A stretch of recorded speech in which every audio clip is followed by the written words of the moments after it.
dans ta région. Tape étoile 237 dièse ou étoile 126 dièse et gagne ta part. Alors, on fait quoi aujourd'hui? On ne peut pas en parler avec énergie sur Jambo FM. On ne peut ne pas aborder les sujets qui coiffent. On ne peut ne pas se fâcher face aux réalités qui nous entourent. Laissons parler les gens. Tous ces gens qui ont tué, ils ont pris goût de tuer. Tuer des gens pour s'enrichir ou tuer des gens par le pouvoir, c'est pas une solution. Laissons parler les gens. La libre antenne de votre radio. Parlez sans tabou, sans se chausser. Percez et crevez l'abcès. C'est vous qui avez la parole. Pourquoi on n'interdit pas la circulation des armes sur le continent africain? Laissons parler les gens du lundi au vendredi sur Jambo FM. Laissons parler les gens. Désormais, de 9h à 10h30. Bonjour à tous, bonjour à vous, mesdames et messieurs, soyez les bienvenus sur notre antenne, bienvenue sur Jambo FM, bienvenue sur Laissons parler les gens, la libre antenne qui vous donne la parole. Et jusqu'à 9h passées de 50 minutes, nous serons à vos côtés et bien évidemment, nous vous donnerons la parole. Édition comme chaque matin mise en onde par Arnaud Nossi. Madame, messieurs, appelez-moi Michel Ngachou. Très heureux de vous retrouver pour cette nouvelle édition. Laissons parler les gens. Premier sujet. Premier sujet, pas de moindre ce matin, nous reviendrons sur la toute dernière sortie de monsieur le secrétaire général du Rassemblement démocratique du peuple camerounais, monsieur Jean Kueté, une sortie quand même qui nous allons prendre la peine de relire ce matin afin de vous donner la parole avec une seule question. La présidentielle de 2025 à venir, Jean Kueté, qu'en vint-il par sa sortie? Laissons parler les gens. Deuxième sujet. Et nous reviendrons bien évidemment sur les questions d'histoire, une question d'histoire. Nous parlerons bien évidemment d'Ernest Ouandjé, souvenez-vous, brutalement fusillé le 15 janvier 1971 sur la place publique à Bafoussam. Aujourd'hui, un peu plus de 54 ans bien évidemment de son départ. Peut-on bien sûr le rappeler?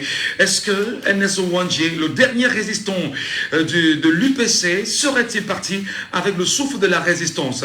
Le peuple camerounais est-il encore résistant? Le peuple camerounais comprend-il la lutte de la résistance que nous avions connue sous le Cameroun colonial, peut-on le dire ainsi? Mesdames et messieurs, on en reparlera ce matin dans la deuxième partie. Laissons parler les gens, libérons la parole. Et préparez-vous bien sûr à nous appeler tout à l'heure. Je vous redonne rapidement les codes d'accès puisque nous libérons la parole. Le 6 74 39 79 04. Je reprends. Le 6 74 39 79 04. Vous avez également le 6 59 92 48 83. Le 6 59 92 48 83. N'oubliez pas de nous avoir via le WhatsApp de l'émission au 6 54 40 19 13. Le 6 54 40 19 13. Madame, messieurs, on sera très heureux de vous avoir. Attention, voici bien évidemment le communiqué presse rendu public par le secrétaire général du Rassemblement démocratique du peuple camerounais. Nous allons le lire ce matin et nous vous donnerons bien sûr l'occasion de mieux déduire ce qui a été écrit par le SG du RDPC. Depuis l'avènement de l'année 2025, spécialement à la suite du message à la nation du chef de l'État le 31 décembre dernier, l'on observe sur le plan politique national une fébrilité affolante des acteurs politiques et sociaux de tous bords qui se caractérisent par la recrudescence des discours haineux, diaboliques et mensongers visant au dénigrement de la personne du président de la République, son Excellence Paul Biya, au discrédit du gouvernement et des institutions, notamment celles qui sont impliquées dans le processus électoral, à la production des messages de déstabilisation, à la diabolisation du Rassemblement démocratique du peuple camerounais et de son président national en sa qualité de candidat statutaire du parti à l'élection du président de la République. De toute évidence, ces agissements anti-républicains, irresponsables et condamnables qui procèdent des schémas bien huilés et mûrement réfléchis visent fondamentalement trois objectifs. Premier, d'abord susciter et entretenir un climat généralisé de peur, de tension, de panique, d'inquiétude, d'insécurité au sein de la population en cette année d'élection présidentielle. Deux, ensuite semer le doute et la confusion dans les esprits des soutiens traditionnels et largement l'engagement majoritaire du président Paul Biya dans toutes les régions et à l'étranger, essentiellement dans les zones présentées comme les principaux réservoirs de vote en faveur du RDPC. 3. Enfin, préparer les consciences à des violences éventuelles dans la perspective de défaites annoncées pour certains ou non pour certains ou de non-participation au scrutin présidentiel pour d'autres. Face à cet état de choses, le secrétaire général du comité central du RDPC se réjouit du sens élevé de discernement et de responsabilité, ainsi que la maturité politique de l'ensemble de nos compatriotes, surtout les jeunes qui constituent la cible privilégiée de toutes les manipulations et les en félicite. Il remercie tout spécialement les militants et militantes du RDPC pour leur engagement inébranlable derrière le président Paul Biya et leurs efforts inlassables en vue du renforcement de la crédibilité et de l'image des institutions dans toutes les localités du pays, malgré la violence de l'adversité dans les manifestations. Malgré la violence de l'adversité dont les manifestations vont nettement bien au-delà des limites qui s'imposent à la liberté d'expression dans une société démocratique au regard des codes nationaux et internationaux. Il réitère plus spécialement cette directive envers les chefs de délégation permanents régionales et départementales du comité central, les présidents et les présidentes de sous-sections, sous-sections, comité de base, des cellules du RDPC, OFRDPC ou JRDPC, concernant le renforcement de l'encadrement des grandes proximités des populations, le suivi des opérations, des inscriptions sur les listes électorales, en s'assurant de l'enrôlement du plus grand nombre de nos compatriotes acquis au RDPC, la vigilance, la dissuasion et la persuasion. Plus globalement, le secrétaire général du comité central du RDPC tient à rappeler que le Cameroun n'est pas une république de médias, fuse-t-il sociaux, mais bel et bien un état de droit au sein duquel l'élection, en particulier de l'élection, au sein duquel l'élection en particulier, l'élection au suffrage universel est l'expression de la volonté populaire et le fondement de l'autorité des pouvoirs publics.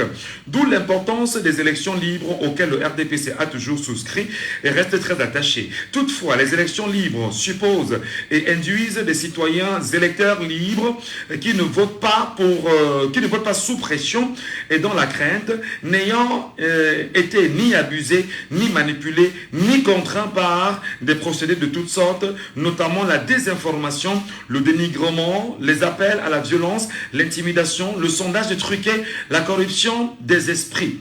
Il rappelle également le caractère laïque de l'État qui doit être préservé et consolidé, étant entendu que la laïcité a jusqu'ici facilité la conduite de la lutte pour l'émancipation de notre peuple dans la paix, l'unité et la concorde.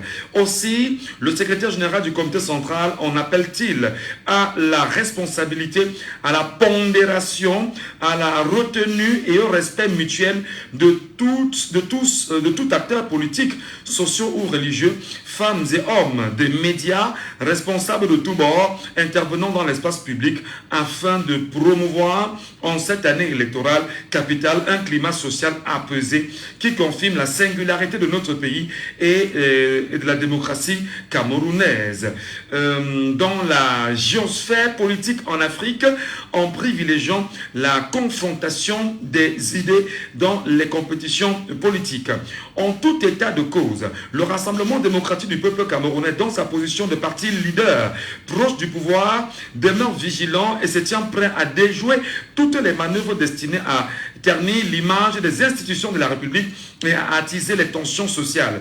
Naturellement, il s'engage à contribuer à l'élection présidentielle prochaine, activement, positivement et en toute courtoisie, de manière à assurer le renforcement des institutions de la démocratie, du progrès, de l'amélioration des conditions de vie et de nos compatriotes.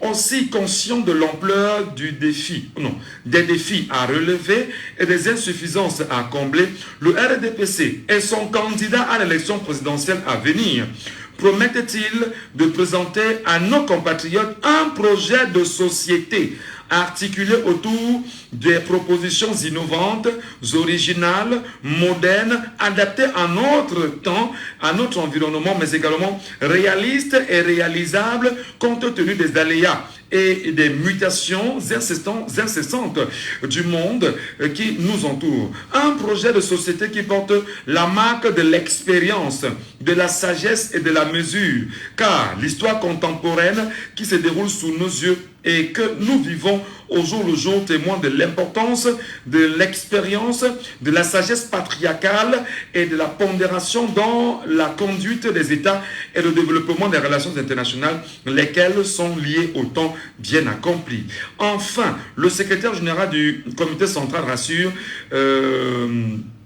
tous nos compatriotes et leur demande de ne pas avoir peur, de demeurer vigilants et d'envisager l'avenir avec assurance et optimisme. Et confirme que le RDPC poursuivra mieux que par le passé, fort de son sens élevé de responsabilité et de confiance renouvelée, à porter les ambitions et les espoirs du peuple camerounais dans un monde de plus en plus incertain où la faillite et l'échec cuisant de l'amateurisme sont quotidiennement observés dans le gouvernement des nations. Nous vous donnons la parole ce matin, madame, messieurs, parce qu'il faudrait bien sûr que chacun d'entre vous donne son point de vue et analyse conséquemment le contenu de ce document rendu public par le secrétaire général du Rassemblement démocratique du peuple camerounais en la personne de Jean Kueté. C74 39 79 04, C74 39 79 04, C59 92 48 83, C59 92 48 83, ou vous nous appelez via le WhatsApp de l'émission au C54 40 19 13. Prenons unité avec nous ce matin en ligne. Alors, bonjour. Oui, bonjour Michel. Ah, bonjour Félix, bienvenue ce matin Félix. Oui. Vous avez... Vous voyez, allez-y. le communiqué de quoi chargé de la presse, le communiqué dont vous avez lu hier. Vous voyez que ça vient à la suite de ce communiqué du secrétaire général du RDPC. Le communiqué du Conseil national de la communication que nous avons lu hier. Vous voyez que ça vient à la suite de ce communiqué. On vous a toujours dit que tous ces organes-là sont pilonnés par le régime RDPC, par le RDPC là-bas. Mais je suis d'autant fier qu'après même votre communiqué là, vraiment dans tous les médias, dans toutes les émissions interactives, dans les médias, les gens sont toujours durs. Même ce matin, et même les militaires, les représentants même de cette organisation pyromanes sont durs. Hein? Je vous dis, ils ont des mots grossiers, ils insultent, ils sont arrogants. Donc, ces communiqués-là, ça n'a pas eu d'effet bon. Puisqu'ils ont attendu que le RDPC fasse sa sortie. Et ils disent quoi dans ces... Non, mais écoutez, qu'est-ce qu'il dit concrètement? Parce que Jean Kueté dit, et il le dit d'ailleurs, que depuis que M. Biya a fait son discours à la nation le 31 décembre dernier, qu'il y a trop de mouvements et des gens c'est-à-dire que prennent des positions qui ne rassurent pas. Et il pense que d'abord, c'est susciter et entretenir le climat généralisé de peur, de tension, de panique, d'inquiétude et d'insécurité au sein des populations en cette année électorale. Est-ce que vous êtes d'accord avec son avis? Non, je ne suis pas d'accord. Ce sont ceux qui paniquent. C'est le RDPC qui panique depuis... dès qu'on est entré en 2025, il y a panique dans la maison RDPC. Qui est plus violent que le RDPC? Dites-moi, au juste, avec la main sur le cœur. Je tiens à rappeler, le RDPC a foulé une sous-préfecture. Je dis le RDPC, imaginez que c'était l'opposition. Je vous dis, on devrait dire ces gens l'opposé ici. Mais est-ce que vous savez que ces pyromanes de ces partis pyromanes sont encore en liberté jusqu'aujourd'hui? Alors, vous les qualifiez, pourquoi est-ce que vous les qualifiez les partis pyromanes, Félix? Non, mais parce qu'ils ont échangé une sous-préfecture. Que veut dire pyromane? Un pyromane, c'est celui qui met le feu. Ils ont échangé une sous-préfecture, mon frère. Ce qu'on n'a jamais vu, c'est dit, mon frère, que l'opposition le fasse, c'est l'opposition. Je vous dis, on les devrait passer au poteau. Je vous dis une vérité. Alors, mais... Je tiens à rappeler le président de l'Assemblée nationale, qui est militant du RDPC, a échangé les réfugiés du MRT. Oui. En 2018. Les images sont en 2017. Oui, voilà, avant la présidentielle. Bien sûr. Ils n'ont même pas été inquiétés. J'étais incendié. C'est ça les gens qui mettent le feu. Aujourd'hui, ils ont peur de quoi? Et ils sont tous en liberté pour avoir marché un Mais Félix, il dit encore que l'une des raisons, c'est de s'aimer le doute et la confusion dans les esprits des soutiens traditionnels et largement majoritaires au président Biya dans toutes les régions et à l'étranger, essentiellement dans les zones présentées comme les principaux réservoirs de vote en faveur du RDPC. Non, ça c'est un menteur. C'est un gros menteur. D'abord, dans le RDPC, donnez-moi un seul RDPC qui n'est pas menteur. Tous sont des menteurs. Des gros menteurs. Ils vous disent que le RDPC compte 4 millions de militants. Mon frère, même en France, je dis en France, qui a plus de 120 millions d'habitants. Je dis quand on unit tous les partis politiques qui vont aux élections en France, ils n'atteignent pas, je dis les militants de ces partis qui vont aux élections en France, ils n'atteignent même pas 1 million. Je dis sur les 40 millions qui votent en France, 40 millions, entre 40 et 45 millions qui votent en France. Je dis tous les partis unis, militants engagés, n'atteignent même pas 1 million. Mais vous voyez au Cameroun un pays où on vous dit qu'il n'y a que 5 millions d'inscrits. On vient vous dire qu'un parti de plus. Donnez-moi une seule élection où le RDPC, les gens ont voté où il y a tellement, j'ai dit 3 millions d'électeurs qui ont voté le RDPC. Aucune élection. Dernière élection législative, le MSA a boycotté. Et le RDPC n'a pas eu 1,5 million de votants. Je dis 1 million. Pour les 4 millions qui nous chantent tous les jours, on peut même le président le jour du vote, après la campagne, le jour où il allait voter pour les législatives municipales, il a demandé aux gens de la passion pour crier, il président allait voter, peut-être comme moi. À la fin, il y a même pas 1 million qui ont voté le militaire du RDPC. Donc, c'est même tout qui sont majoritaires où me voici, je suis en cours d'État. Je vous dis une vérité, on ne parlait pas chez des hommes, ils parlaient de quoi des sous-sections, ils parlent des sous-sections RDPC. Donc, ce sont les quartiers. Félix. Il n'y a aucune sous-section RDPC en cours d'État. Félix. Qui t'écoute là, il me dit, c'était en bonsoir, aucune sous-section RDPC. Il y avait quelques pyromanes qui se gâtent parfois dans les chefs de quartier qui sont en même temps les administrateurs. On a appelé ça quoi? Les auxiliaires de l'habitation. Félix, vous êtes bien sûr le premier auditeur et puis d'ailleurs on vous a donné beaucoup de temps de parole. Mais je voudrais quand même qu'on s'accorde pour sortir. Mais Jean Kuete dit bien que l'une des raisons également de tout ce qu'il considère comme étant agitation, c'est de préparer les consciences à des violences éventuelles dans la perspective des défaites annoncées pour certains ou de non-participation au scrutin présidentiel pour d'autres. Comment vous analysez cela? Non, ce sont ceux qui préparent la violence. Ce sont ceux qui sont en train de préparer la guerre.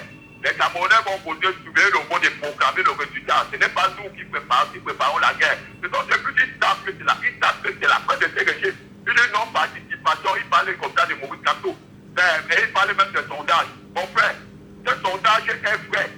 C'est-à-dire que ce sondage est allé à la base des grandes villes, des 14 grandes villes du Cameroun. C'est-à-dire que, comme on appelait ça, où on parlait des communautés urbaines, les 14, il y a Bumba, il y a Kontamba, il y a des régions. Les 14 ans, ils ont fait un sondage à partir de ces grandes villes-là.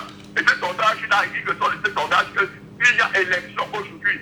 Quand on est au premier tour avec 56%, Cabral Libye est deuxième avec 17%. Donc, Paul Biya ne tient que loin derrière. Et c'est ça qu'il a fait pour vous-même faire ce sondage. Ils ne peuvent pas. Voilà. Ils ne peuvent pas faire des sondages. Ils sont impopulaires. Les gens les ont abobis. Voilà, justement. Ils ont peur. Ils paniquent. C'est bien compris. C'est bien compris, Félix. Vraiment, merci. Merci beaucoup pour votre intervention ce matin. Je les entends le Diambo FM. Allô, bonjour. Allô? Bonjour, cher monsieur. Je vous appelle comment? Veuillez baisser le volume de votre radio parce que je vous entends très bien. Baissez le volume de la radio. Je vous appelle ce matin parce que je viens de constater une autre façon de frauder. Une autre façon? De frauder. Ils ont organisé un système de fraude. Ah. Ils vont dénoncer. Ils ont décidé de vendre le sac de riz de 50 kg à 15 000. Au lieu de vendre aux consommateurs, ils devaient devenir les cartes d'identité. C'est pour ça qu'on les cartes d'identité. Bon, c'est peut-être pas le sujet de ce matin. Oui, ce n'est peut-être pas le sujet de ce matin. Le sujet de ce matin, c'est d'analyser le contenu des propos portés par Jean Kuete, secrétaire général du RDPC, en direction des Camerounais. Mais c'est que Jean Kuete, qu'est-ce qu'il peut dire de bon? que ce Jean Crété peut dire de bon? Mais Jean Crété dit par exemple que Paul Biya est le président national du RDPC. Justement. Allô? Nous vous écoutons, cher monsieur. Il dit que nous connaissons des aspects de ces gens-là parce que quand ils savent qu'ils sont en train de perdre le pouvoir, oui. Il faut, quand tu es un chien qui aboie, la caravane passe.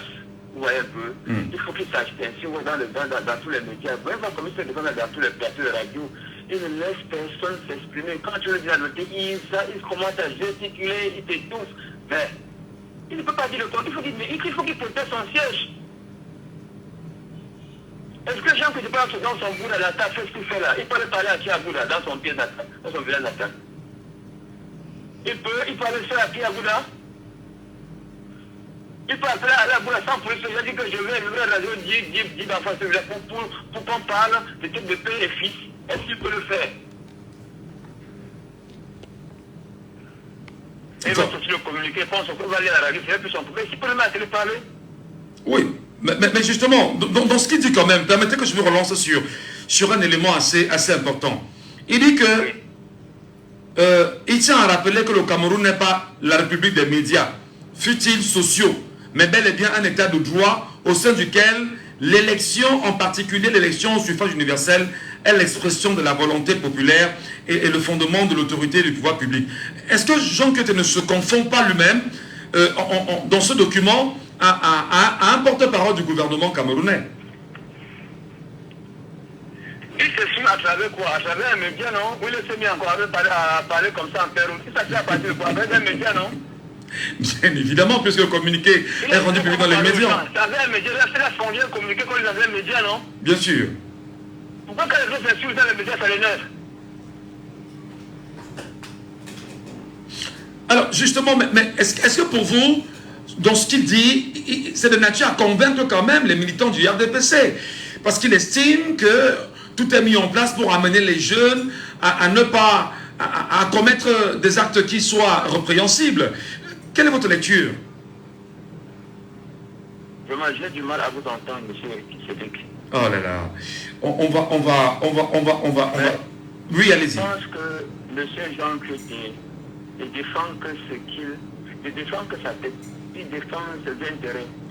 Et comme tous les gens du RDPC, il ne défend que leurs intérêts. Est-ce qu'il pense beaucoup de Camerounais qui souffrent? Il est tantôt qu'on a demandé ils ont donné le budget 2025, qu'ils ont possédé 350 milliards pour la culture du riz. Maintenant que l'argent à leur portée, ils disent que non, ce n'est plus possible, voilà, acheter à l'extérieur. Celui qui va acheter à l'extérieur, il vient vendre avec le CNI, c'est possible? On va revenir sur ce sujet-là concernant la vente du riz. Ne vous en faites pas. On travaille là-dessus et probablement pour demain. Parce que depuis un petit moment, on réfléchit fondamentalement à cette question-là. Vous nous appelez bien sûr en ligne. C'est 74 39 79 04. Vous nous appelez en direct, je veux dire. C'est 74 39 79 04. Allô, bonjour. Allô? Bonjour. Bonjour. Oui, monsieur Saban, bonjour. Oui, je suis à Boya. Bien évidemment, nous vous écoutons ce matin. Qu'est-ce que vous dites de Jean Crété? Oui, je voudrais d'abord dire que M. Jean Crété n'est pas du Bamboutos, il est de la mémoire. Oui, bien sûr, voilà. Et je voudrais également dire à un auditeur là que la France a 65 millions d'habitants, et non 120. Monsieur Michel, comme ma gouverne, s'il vous plaît, dites-moi un peu ce que les ambassadeurs étaient partis faire. Je sais que je suis hors sujet, mais je vais d'abord commencer par ici. Les ambassadeurs étaient partis faire chez M. Atanganji, au lieu d'aller chez les jeunes de là. Lesquels ambassadeurs? Mais les ambassadeurs sont partis chez Atanga, dans le ministère de l'administration territoriale. Oui. J'ai oublié les ambassadeurs de ce pays, mais ils sont partis là-bas rencontrer et jusqu'à M. Atanganji aussi est sorti pour parler. Je ne sais pas, au lieu d'aller chez les jeunes de là, on part plutôt chez Atanganji, je ne sais pas ce que ça veut dire. Je voudrais également demander si vous avez déjà vu un jour Marine Le Pen se mettre en photo avec Brigitte Macron. Parce que nous rendons aussi pas se faire filmer avec Chantal, je ne comprends pas ça. Bon, je reviens dans le sujet. Monsieur Crété, Jean Crété, il était ministre de l'Agriculture. On lui avait donné de l'argent pour la filière maïs à l'ouest, à l'époque. Donc il avait mis l'argent là. avant de venir aujourd'hui, nous disons qu'on a fait ternir l'image du pays. Qui ternit l'image du pays plus que eux? Allô? Nous vous écoutons parfaitement, M. Saban. Oui. Ils sont là déjà dans le cabinet noir pour préparer comment ils vont éliminer certains candidats. Vraiment que ce monsieur cesse de donner de la provocation à ce peuple-là. Il se prépare déjà pour éliminer certains candidats. Non mais attendez, on ne se peut pas pour éliminer des candidats sur la base de rien.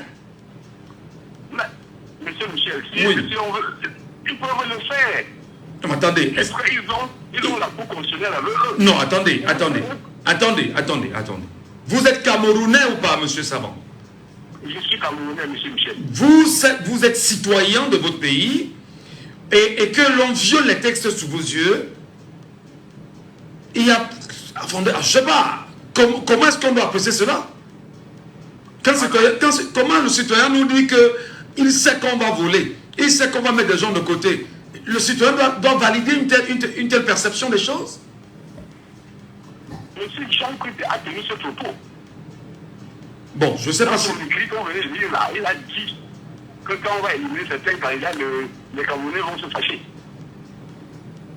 Ils vont inventer tout. C'est-à-dire qu'il y a une banque surtout qui ne veulent pas qu'ils se présentent. Mais attendez, est-ce que les lois de la République sont les lois du RDPC?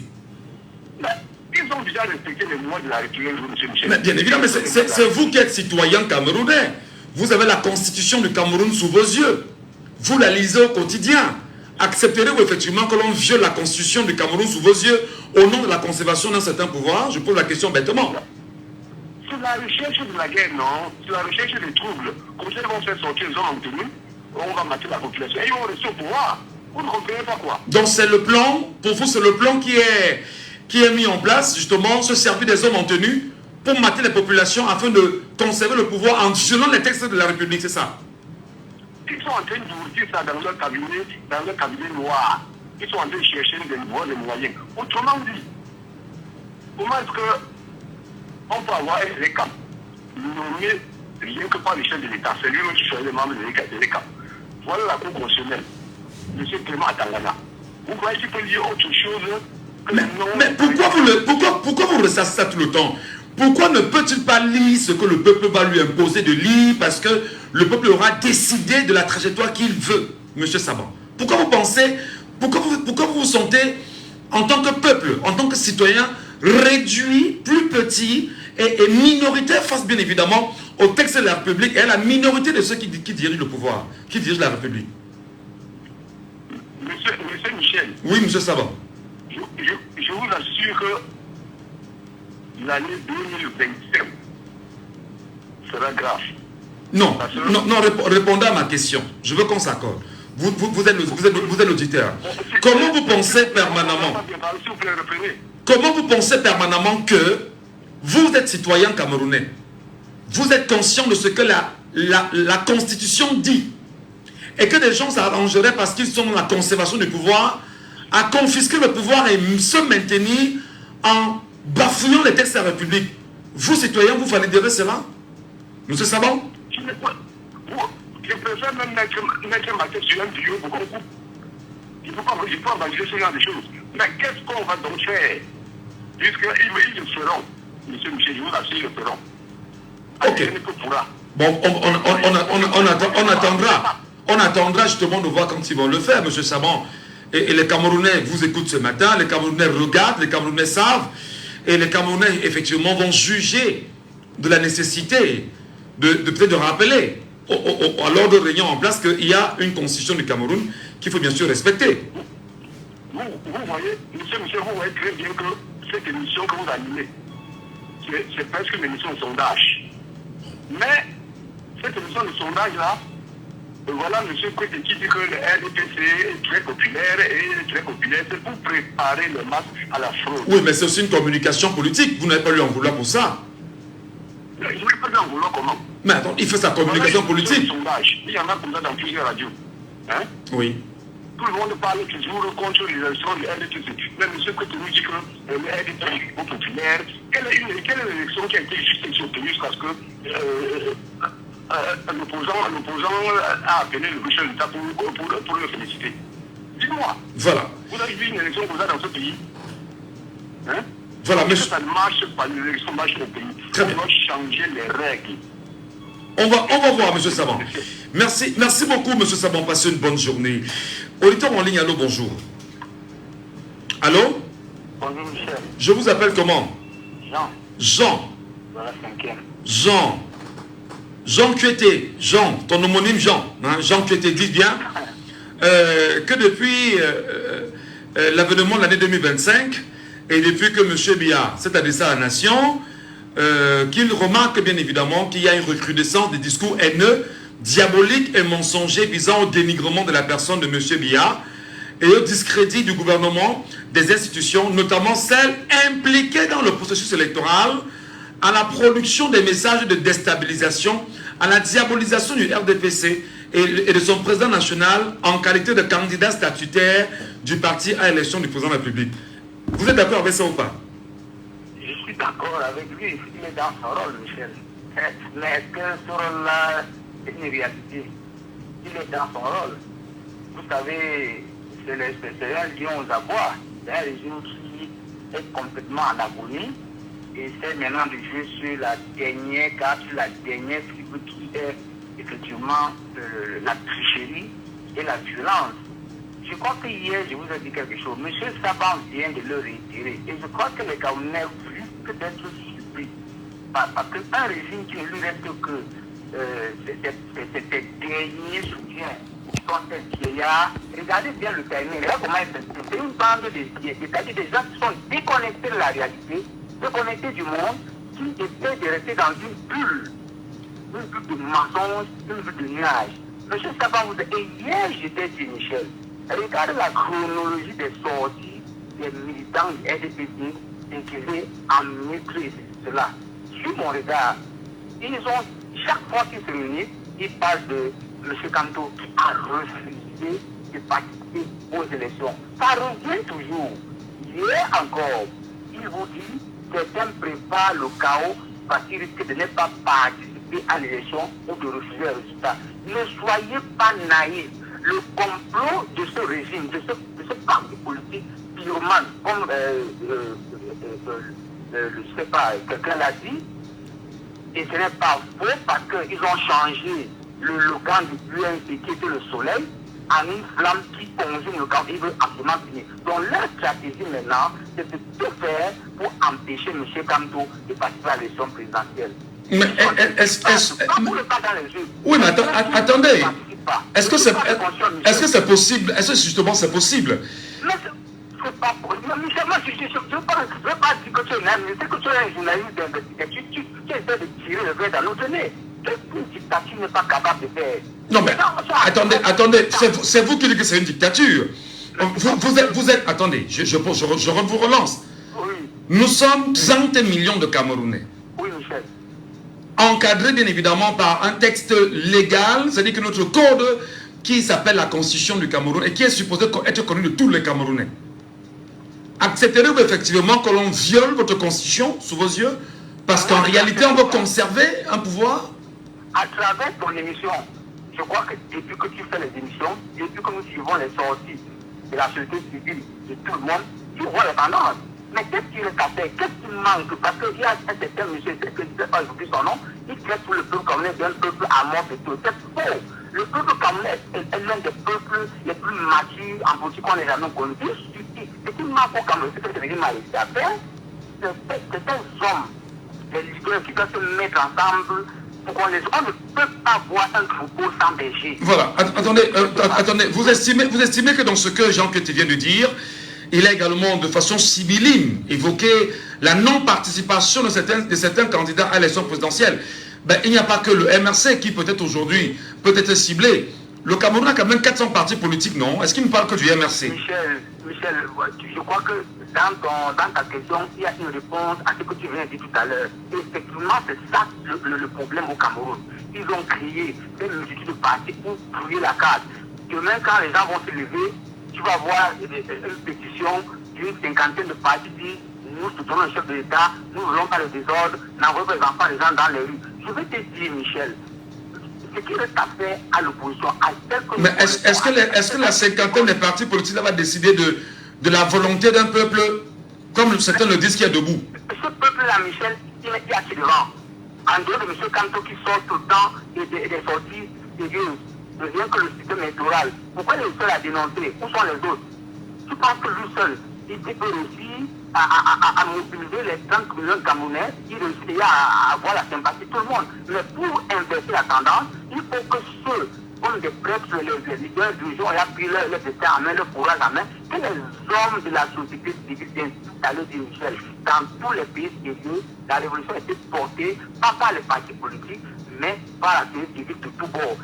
Mettre derrière ce M. Kamto pour revendiquer. Je sors, s'il te plaît, en quelques secondes en te disant que ce mensonge que le RDP est en train de discuter, que les jeunes soient vigilants, que chacun aille sur Google, ils voient les résultats des élections depuis 2011, ils vont voir que ce parti ne fait que dégringoler. Très bien. En 2011, ils ont eu 3 700 000 votants. En 2012, ils ont eu 2 500 000. Ça fait plus d'1 250 000. En 2020, Michel, aux élections législatives, l'appel au boycott du MSC a fait que le taux de participation n'atteint même pas 20%. Ça veut dire que c'était plus petit qu'à la présidentielle 2018. C'est compris, Jean. C'est compris, Jean. Merci beaucoup. Vous mettez très en mal votre homonyme, Jean Cueté. Sur le standard, bien évidemment, ce matin, montez également sur le panel, prenez la parole. Et je rappelle que je souhaite vraiment écouter les militants du RDPC. Il faut qu'ils nous appellent. Il faut qu'on les écoute, qu'on n'ait pas l'impression qu'on a organisé une émission bashing. Non. C'est vrai, on a lu le document de M. Jean Cueté et que les militants du RDPC, tout le monde nous appelle et nous disent qu'ils ont compris ce que Jean Cueté a dit et viennent défendre, moi, l'ami politique du RDPC. Alors, bonjour. Oui, allô, bonjour. Je vous appelle comment? Odjon Emmanuel. Emmanuel Odjon. Baissez le volume de la radio, M. Odjon. On vous écoute très bien. Monsieur Odjon? Oui, monsieur.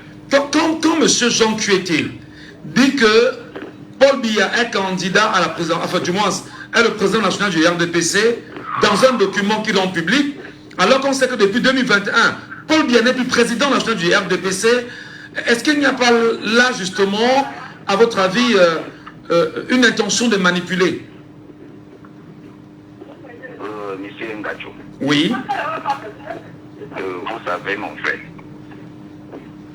tout ceci là, c'est rien que nous faisons bavarder. Et quand on bavarde comme ça, nous ne peut vraiment rien. S'il vous plaît, je voulais répondre à une question que vous avez parlé tout à l'heure avec M. Saban Thomas. Vous avez posé la question que les lois du Cameroun sont les lois des RDPC. Oui, M. Ngato, je vous dis bien que c'est oui. Les lois du Cameroun sont les lois du RDPC. Oui, M. Ngato. Ça veut dire quoi? Parce que si c'était des lois de la République, le Camerounais devait faire quelque chose. Nous passons notre temps à venir dans Djambo FM Babadé. Chaque jour, ça ne change rien. Non, monsieur Odjon, attendez. Monsieur Odjon, attendez. Ne partez pas. Non, attendez, monsieur Odjon. Nous sommes dans une émission de libre antenne. Et l'auditeur camerounais, c'est-à-dire que le citoyen a droit à la parole. La radio a une mission, c'est de l'informer, de l'éduquer. Donc maintenant, on ne peut pas éduquer les gens si on ne parvient pas à se parler. Et il y a des acteurs politiques qui vont intervenir dans certaines émissions ici à la radio. C'est pour éduquer également leurs militants, pour éduquer les citoyens à leur niveau. Donc vous ne direz pas que des gens bavardent. Non. On est dans la conscientisation, on est dans l'éducation. Et c'est le rôle justement du média, monsieur Odjon. Oui, monsieur Ngatou, je vous écoute très bien. Oui, c'est comme s'il y a trop de liberté de babadage au Cameroun. Mais la preuve, vous nous appelez pour parler. Non, revenons au sujet. Restons le sujet, s'il vous plaît, afin qu'on puisse bien évoluer. Quelle est votre impression de ce qu'a dit Jean Cueté? Allô? Oui, vous êtes là? Oui, monsieur. Donnez-nous votre analyse sur les propos de Jean Cueté. C'est ce qui nous intéresse en fait, monsieur Odjon. Je ne comprends rien. Alors, malheureusement. Sur la deuxième ligne, allô, bonjour.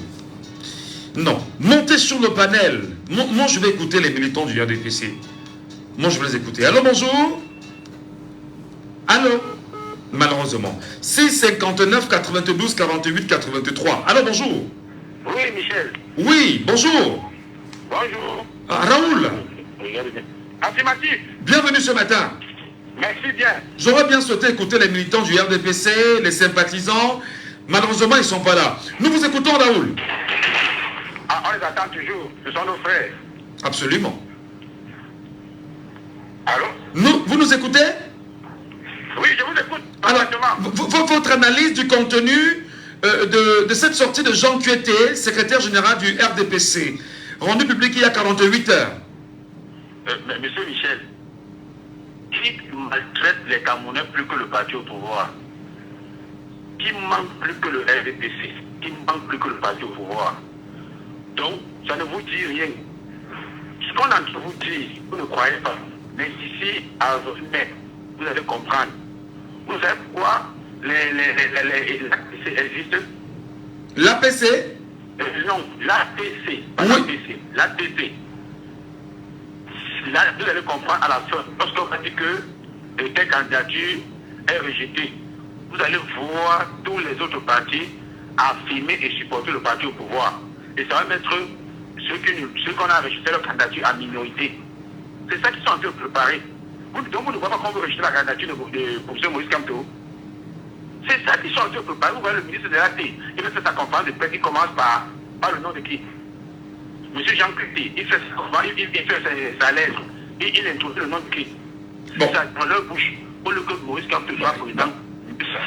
Non, attendez. Raoul, Oui, monsieur. est-ce que c'est le troisième point où il dit enfin préparer les consciences à des violences éventuelles dans la perspective des défaites annoncées par certains ou de non-participation au scrutin présidentiel pour d'autres? C'est ce qui vous fait dire que c'est une attaque au MRC? Oui. Est-ce que c'est différent de ce que Atanga a fait sa campagne de paix, il a commencé par là? Donc on voit pas qu'il y a cohérence. Monsieur Michel, ils savent que sur le MRC, ils savent que si Maurice Kamto prend le pouvoir, ils sont très mal partis. Vous savez que Maurice Kamto a fait 9 ans de prison pour rien? 9 mois. 9 mois pour rien. Bob a fait 2 semaines à prison. Atanga, tu peux faire 3 semaines à prison. Ben il a fait. Non, Atanga, il l'a fait. Tout le monde le sait. Vous ne voyez pas ce qui se passe. Tout le monde prend le pouvoir au Cameroun. Actuellement, en dehors d'une seule personne. Il n'est pas dit deux. Une seule. Et c'est le combat qui fait que commencer. Vous allez voir, le sang va se verser. Non. Ce qui est sûr, et la même va profiter pour prendre le pouvoir. Non, vous n'allez pas. Attendez, Raoul. Oui, Michel. Ne pars pas. J'ai lu un document du Conseil national de la communication ici hier sur cette radio. Donc quand vous dites que le sang va se verser, vous donnez là le bâton au CNC de venir nous frapper après si on ne vous recadre pas. Non, je n'ai pas dit que je veux la guerre. Oui. Voilà ce que je dis. Quand je dis que le sang va se verser, c'est que quoi? C'est que lorsqu'ils vont, après le cabinet ne va rejeter la candidature d'un candidat, ce candidat n'a pas de militant, Michel. Non, mais... Quand il dit le sang, ce n'est pas automatiquement le sang qui va couler. Hein. J'ai dit qu'il y aura un combat. Vous croyez que la guerre qu'on fait là, dans les télévisions, oralement là, ce n'est pas une forme de sang? Mais justement, ce que je dois quand même comprendre, c'est que Jean Kueté déjà valide Biya comme étant le candidat du RDPC. Pourtant, depuis 2021, Biya n'est plus à la tête du RDPC comme président national. Il n'y a eu aucun congrès. Mais décidément, est-ce qu'on n'est pas dans la manipulation des militants du RDPC, à votre avis? Nous sommes dans une manipulation. Ils savent que le peuple n'est pas regardant leur statut. Aucun membre du RDPC ne connaît le statut du RDPC.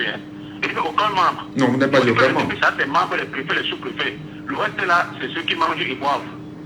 Je vous raconter une anecdote. Lorsque a été ici, on parle du RDPC, les gens mettent les habits dans le sac. Hein. Ils mettent les habits dans le sac. Vous nous l'avez dit.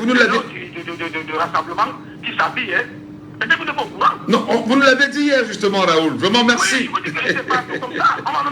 On me dit que c'est la même chose. Voilà. Monsieur Michel, ça fait combien de temps vous avez vu que vous avez la vie du RDPC? Non, des gens se baladent à Douala avec le vêtement du RDPC. Mais au lieu que quand tu prends le pouvoir, et tu as ces quatre, et vous allez accepter ce que je vous ai dit un jour. C'est ça dans les têtes. Même dans tous les plateaux de télévision là, ils savent qu'ils ont fait du mal à ce parti. Monsieur Michel, les prisonniers du MS se font en prison. Non, vous pouvez savoir qu'ils n'en peuvent pas. Ils sont différents de ceux qui passent devant les plateaux de télévision, ces gens-là, ils sont différents. Très bien. Non, Monsieur Michel, ça serait très dur. Ils savent ce qu'ils attendent. Donc, ils tout pour eux sur le LSI. Bonne émission, merci beaucoup. Il y a un commentaire de Benoît Dislav Patrikovic qui dit: Monsieur Ngachou, ne sous-estimez pas les intellectuels du RDPC. Ils ont tout un think tank qui s'est réuni afin de réfléchir à comment bloquer la candidature de Kamto et Cabral. Papa Kona va rebondir en juin et juillet pour revendiquer son parti afin d'invalider la candidature du PCRN. Quant à Kamto, les multiples sorties ou non rappellent toujours que Kamto a refusé de participer aux élections de 2020. C'est pour préparer les consciences et pour rappeler que Kamto ne doit que s'en prendre à lui-même si sa candidature n'est pas validée. Alors, est-ce que ce n'est pas une manipulation outrancière et mal placée? Alors, bonjour. Il est parti. 674 39 79 04. 659 92 48 83. Nous vous écoutons. On veut quand même écouter, pas quand même, mais nous souhaitons écouter les militants du RDPC. Ils sont également les auditeurs. On doit les écouter. Alors, bonjour. Bonjour, monsieur Michel. Oui, bonjour, maman. Bienvenue ce matin. Vous voulez écouter les militants de RDPC seulement, monsieur Michel. Ben, je suis, mais je ne suis plus. Non, vous l'étiez. Bonjour vous à l'étiez. tous les auditeurs et bonjour à tous ceux-là qui sont déjà passés avant moi. Hein, c'est pour dire que vraiment, monsieur Michel, je vais apprécier votre chaîne. Parce que c'est une très bonne chaîne qui donne l'éducation le matin, qui enseigne. Voilà la lettre que vous avez lue hier. Quelqu'un veut déjà nous parler du sang. Non, mais bien aimé, nous ne sommes pas là pour le sang. Nous sommes là pour la paix. Et c'est tout ce que les pensées des autres, là, ça va aller seulement en vain. Mais est-ce que vous aviez lu? Dieu a déjà placé. Est-ce que vous avez suivi? Est-ce que nous n'allons même pas voter parce que c'est nous qui allons intervenir. Le ciel va intervenir pour nous. Cette fois-ci, c'est la vérité et non le biocos, et non les magouilles, et non les champagne, et non les fagotages. Donc, vraiment, la lettre de M. Côté, je comprends que lui, il veut pas là, c'est les larmes. Nous devons seulement essuyer ses larmes. Parce que quand quelqu'un pleure, on ne doit pas lui mettre les poignards dans la côte, on doit le conseiller, on doit le consoler. C'est tout ce que moi je voulais dire. Donc vous allez comportons-nous bien quand nous sommes à la radio. La radio, c'est pour nous édifier, c'est pour nous enseigner, c'est beaucoup de choses pour nous. Donc vous allez essuyer les larmes du RDPC, c'est ça, madame? Non, on va essuyer les larmes. Ouais, on ne peut pas poignarder côté, on va seulement essuyer les larmes, monsieur Michel. Merci beaucoup. Passez une bonne journée et à très bientôt pour d'autres interventions sur notre antenne. Mais je rappelle, et j'insiste fondamentalement, que lorsqu'on est militant du RDPC, il faut nous appeler. Voilà. Allô, bonjour. Bonjour, monsieur. Je vous appelle comme... Monsieur? Monsieur Manga. Monsieur Manga. Oui, bonjour à vous. Bonjour, cher monsieur. Bienvenue ce matin. Merci. Est-ce que vous avez lu le document de Jean Queté? Vous l'avez suivi en lecture ce matin ou pas? Non, je ne l'ai pas lu. Moi, ça ne m'intéresse même pas. Et vous voulez alors qu'on parle de quoi, monsieur Manga? Ça ne m'intéresse pas. C'est ce document que je suis vos interventions et faire des auditeurs. Je constate qu'il s'agit des élections. Oui, mais attendez. Mais si le secrétaire général du RDPC prend la parole ouvertement et interpelle ses militants, mais surtout en interpellant la jeunesse et en se fondant dans la stature du ministre de la Communication, est-ce que ça ne vous interpelle pas, monsieur Manga? Ça va m'interpeller que vous, qui êtes tellement omnibulé par cette affaire d'élection, pour moi, ça peut comme interpeller, c'est que c'est des élections à ce que vous en parlez tout le temps. Ben, c'est l'année électorale, monsieur Manga. Vous voulez qu'on parle de quoi d'autre? Oui, bon, c'est l'année électorale, oui, c'est vrai. Mais pour moi, je dis, les élections ne changeront rien dans ce qui c'est sur notre avenir ici. Les élections ne changeront rien. Moi, je vous le dis tout le temps. Et qu'est-ce qui va changer? C'est l'engagement, ce qui va changer. Personne ne pourra, personne ne pourra. C'est? Je ne l'ai pas suivi. Je n'ai pas suivi. Qu'est-ce qui va changer, monsieur Manga? Aïe. Non. On ne vous a pas suivi.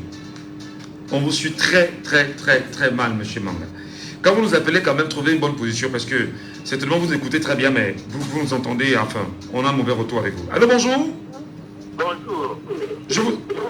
Baissez le volume de la radio, cher monsieur. Je vous appelle comment? Moi, je suis dans Gonsoir, là. Dans Gonsoir, ça veut dire que le monde nouveau, en Medimba. Gonsoir veut dire le monde nouveau en Medimba. Nous vous appelons comment? Moi, je m'appelle Bouinto. D'accord. Alors, est-ce que vous avez lu le document de Jean Queté, secrétaire général du RDPC? Disons que je n'ai pas lu, mais vous avez lu pour nous. D'accord. Qu'est-ce que vous avez retenu? Moi, je vous dis tout d'abord que je suis militant du RDPC. Bravo. Merci beaucoup. On vous écoute. Voilà, puisque depuis là, vous dites que les gens du RDPC n'appellent pas.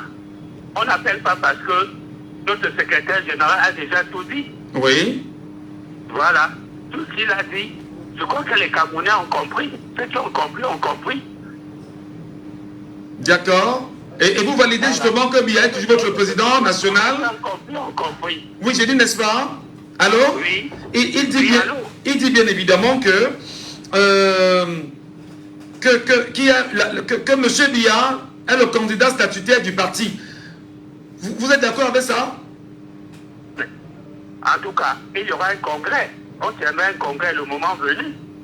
Et on va voir si notre président va se représenter ou pas. Donc, vous n'êtes pas d'accord avec ce qu'a dit le secrétaire général. D'accord. Et il dit en même temps que des acteurs s'arrangent à susciter et entretenir un climat généralisé de peur. Est-ce que vous êtes d'accord avec ça? Si oui, comment? Vous dites, moi je ne me suis pas très bien. Il dit, allô? Vous nous écoutez? Oui, je vous écoute. Voilà. Il dit qu'il y a des Camerounais qui sont là à susciter et entretenir un climat généralisé de peur. Comment vous le savez? Non mais... Des exemples? C'est de deux côtés, hein. C'est de deux côtés. Ça, c'est de bonne guerre, M. Michel Ngatou. Mais oui, quand d'autres disent que, bon, s'il ne passe pas, nous sommes en train de préparer un climat de guerre. Là, ça ne va pas. Ça ne va pas. Nous aussi, on doit se défendre. C'est de bonne guerre. Et vous allez vous défendre avec quoi? Avec l'armée? Mais quelle armée? Mais comment? Il y a la juridiction. Très bien. Donc il y a la justice. On peut déjà porter plainte en attendant, tout au moins, pour alerter. Bah, de toute façon, ce qui arrivera, arrivera. Ok. Mais il parle également qu'il y a... il dit également qu'il y a une intention de créer la confusion dans les esprits. Et que le RDPC, avec Biya, a une majorité reconnue au Cameroun. Vous êtes d'accord avec ça? Non, moi je ne suis pas d'accord. Pourquoi? Pourtant vous êtes militant du RDPC. Je ne suis pas d'accord parce que le peuple camerounais est très intelligent. Alors justement, votre LG dit que tout est mis en place pour préparer des consciences à une violence éventuelle. Cette violence-là, comment vous la voyez? Comment vous la percevez? Je vous dis, M. Michel Ngatou, c'est de bonne guerre. Nous ne pouvons pas accepter qu'il y ait de désordre au Cameroun. Nous aussi non plus, nous ne pouvons pas être l'auteur du désordre au Cameroun. Très bien. Merci beaucoup. Merci beaucoup. On espère qu'on aura d'autres appelants, d'autres appelants militants du RDPC qui pourront bien sûr décrypter le document avec nous. Ça nous intéresserait bien sûr quand vous écoutez. Allô, bonjour. Allô? Oui, bonjour cher monsieur, je vous appelle comment? Oui, bonjour monsieur Ngatou. Bonjour cher monsieur, votre nom? Oui, appelez-moi Dominique. Dominique, vous êtes militant du RDPC? Non, je ne suis pas, je ne le serai jamais. Non, pourquoi? Vous parlez là comme si vous rejetez. Voilà. C'est quand même parti politique. Je viens pour dire une chose. Oui. Ces gens-là sont dans leur rôle, M. Ngatou. Vous comprenez un peu? Oui. Et je vais vous dire que si vous, le peuple, on veut toujours rester à dire que on ne veut pas la guerre, on ne veut pas. Ces gens-là qui sont là préparés pour la guerre. Donc attendons en conséquence. Donc préparons en conséquence le métier. Donc le fait que les gens racontent ils sont dans leur mentalité. Dans la violence. Rappelez-vous, il y a un monsieur, un soi-disant docteur, là où c'était docteur, mais le docteur, il a dit dans une chaîne concurrente là, que s'il arrive un jour qui a coupé ça dans le Cameroun, parce que le gouvernement prendra le pouvoir. On lui fait quoi? Laissez continuer à se bavaner dans les chaînes de télévision et parler la même chose. Attends, je ne le vois pas. Des mots aussi violents, comme celui-là, on lui a quoi? Il est là, non? Je peux en faire comme ça, même nous. Donc ces gens-là sont dans la violence continue. Donc nous, le peuple, on a dit non. Mais est-ce qu'ils vous préparent, vous, à cette violence-là qu'ils vont exercer sur vous et en vous disant, affûtez aussi vos armes? C'est pour ça que je dis ceci. C'est comme moi, je veux juste paragrapher tout ce que vous dites là, pour ne pas entrer dans le sujet, mais je dis, comme de notre peuple, nous les gens des années 90, 90, 90, on demande au président, notre père, notre grand-père, grand-père, d'aller se reposer. Qui cherche une autre personne dans son propre parti pour challenger le pouvoir du Cameroun, on ne le veut plus. Parce qu'il a tout mis à sa disposition pour spécialiser au pouvoir. Et on a dit non, on ne le veut pas. Parce qu'il estime pour le dire, c'est le président, il va prendre, il a son armée, il a sa cour constitutionnelle, il a son élégance. Ils sont là pour faire ce qu'il est. Mais j'ai un problème avec ce raisonnement permanemment. Vous allez m'excuser. C'est vrai qu'on a la radio et que l'avis du journaliste ne compte pas. Mais vous n'allez quand même pas continuer à renforcer un narratif qui désoriente les Camerounais. Qui vous a dit que l'armée appartient à Paul Biya? Certes qu'il est le ministre de la Défense du Cameroun, mais qui vous a dit que l'armée camerounaise lui appartient? Mais ça se voit. Bon, d'accord, vous dites que ça se voit. Qui vous a dit que le conseil constitutionnel lui appartient? C'est lui qui les nomme. Attendez, oui, il est nomme. Qui élit Paul Biya? Mais attendez, répondez à la question. Qui a élu Paul Biya pour qu'il soit président? C'est le peuple, non? Non, on vit dans le même pays. Attendez, vous allez comprendre mon raisonnement. C'est pour vous dire que c'est le peuple qui est souverain. Effectivement. Voilà, donc le peuple est souverain. Et arrêtez de faire croire justement que, certes, l'existence des institutions qu'il faut respecter, qu'il faut encadrer, les institutions sont là seulement pour faire, pour entretenir une conservation du pouvoir, que non. Le peuple est souverain, il voit, il sait, il comprend, il sait où il va et où on veut l'amener. Donc, le rappeler permanemment, c'est comme si vous disiez aux Camerounais, non, restez tranquille, ne faites rien, n'allez pas vous inscrire par exemple, n'allez pas voter. Voilà. Donc, il faut être dans une logique citoyenne. J'encourage mes frères de se tenir prêts. Ah oui, du tout. Au contraire, je les encourage, je les fortifie de se mettre prêts parce que il faut que chacun aille s'enregistrer pour prendre sa carte d'électeur. Au moment venu voter sur lui, je suis sur le boulot là. C'est citoyen. Je parle de certaines réalités, donc que ça se voit. Non, attendez, mais qui vous a dit, qui vous dit qu'une situation... Préparons si vraiment on veut la tenir dans cette décision, nous échappons la peur dans notre esprit. Ils ont longtemps mis la peur dans nous. Ils ont longtemps installé la peur. Moins des choses, on envoie les policiers, les militaires en route pour nous frustrer. Il faut qu'on surpasse ces chats de façon de faire là, que le peuple arrête aussi de voir sur chaque jour. Donc le peuple vraiment il ne sait pas. Il faut que vraiment qu'on décide que ce peuple devienne responsable. Il comprend que vraiment la vie du Cameroun dépend de nous les jeunes générations comme nous sommes comme ça. Donc c'est des trous. Voilà, merci beaucoup, cher monsieur, pour votre intervention. Je rappelle que juste après, puisque nous sommes à 9h59, on va se retrouver à 10h, on va poursuivre nos entretiens, nos analyses, et je rappelle qu'un deuxième sujet également sera posé sur la table dans la deuxième partie. Hommage à Ernest Ouandjé, le dernier résistant de l'UPC. Est-il parti avec le souffle de la résistance? On en parlera. Mais bien évidemment, on donnera aussi l'occasion aux retardataires de réagir spontanément sur le premier sujet ou pas. Merci également à vous. Arnaud Nossi reste avec nous dans la technique. Madame et messieurs, je suis Michel Ngacho au micro. N'oubliez pas que nous sommes sur Jambo FM et l'émission c'est Laissons parler les gens, votre libre antenne quotidienne. Jambo FM. Vous êtes sur Jambo FM 91. Il est 10h.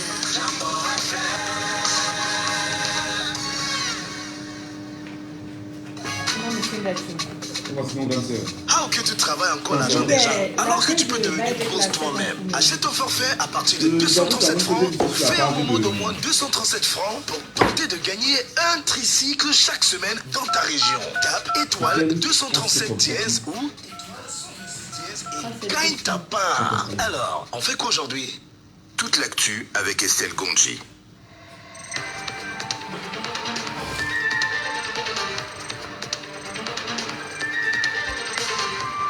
J'ai pris sur la table de...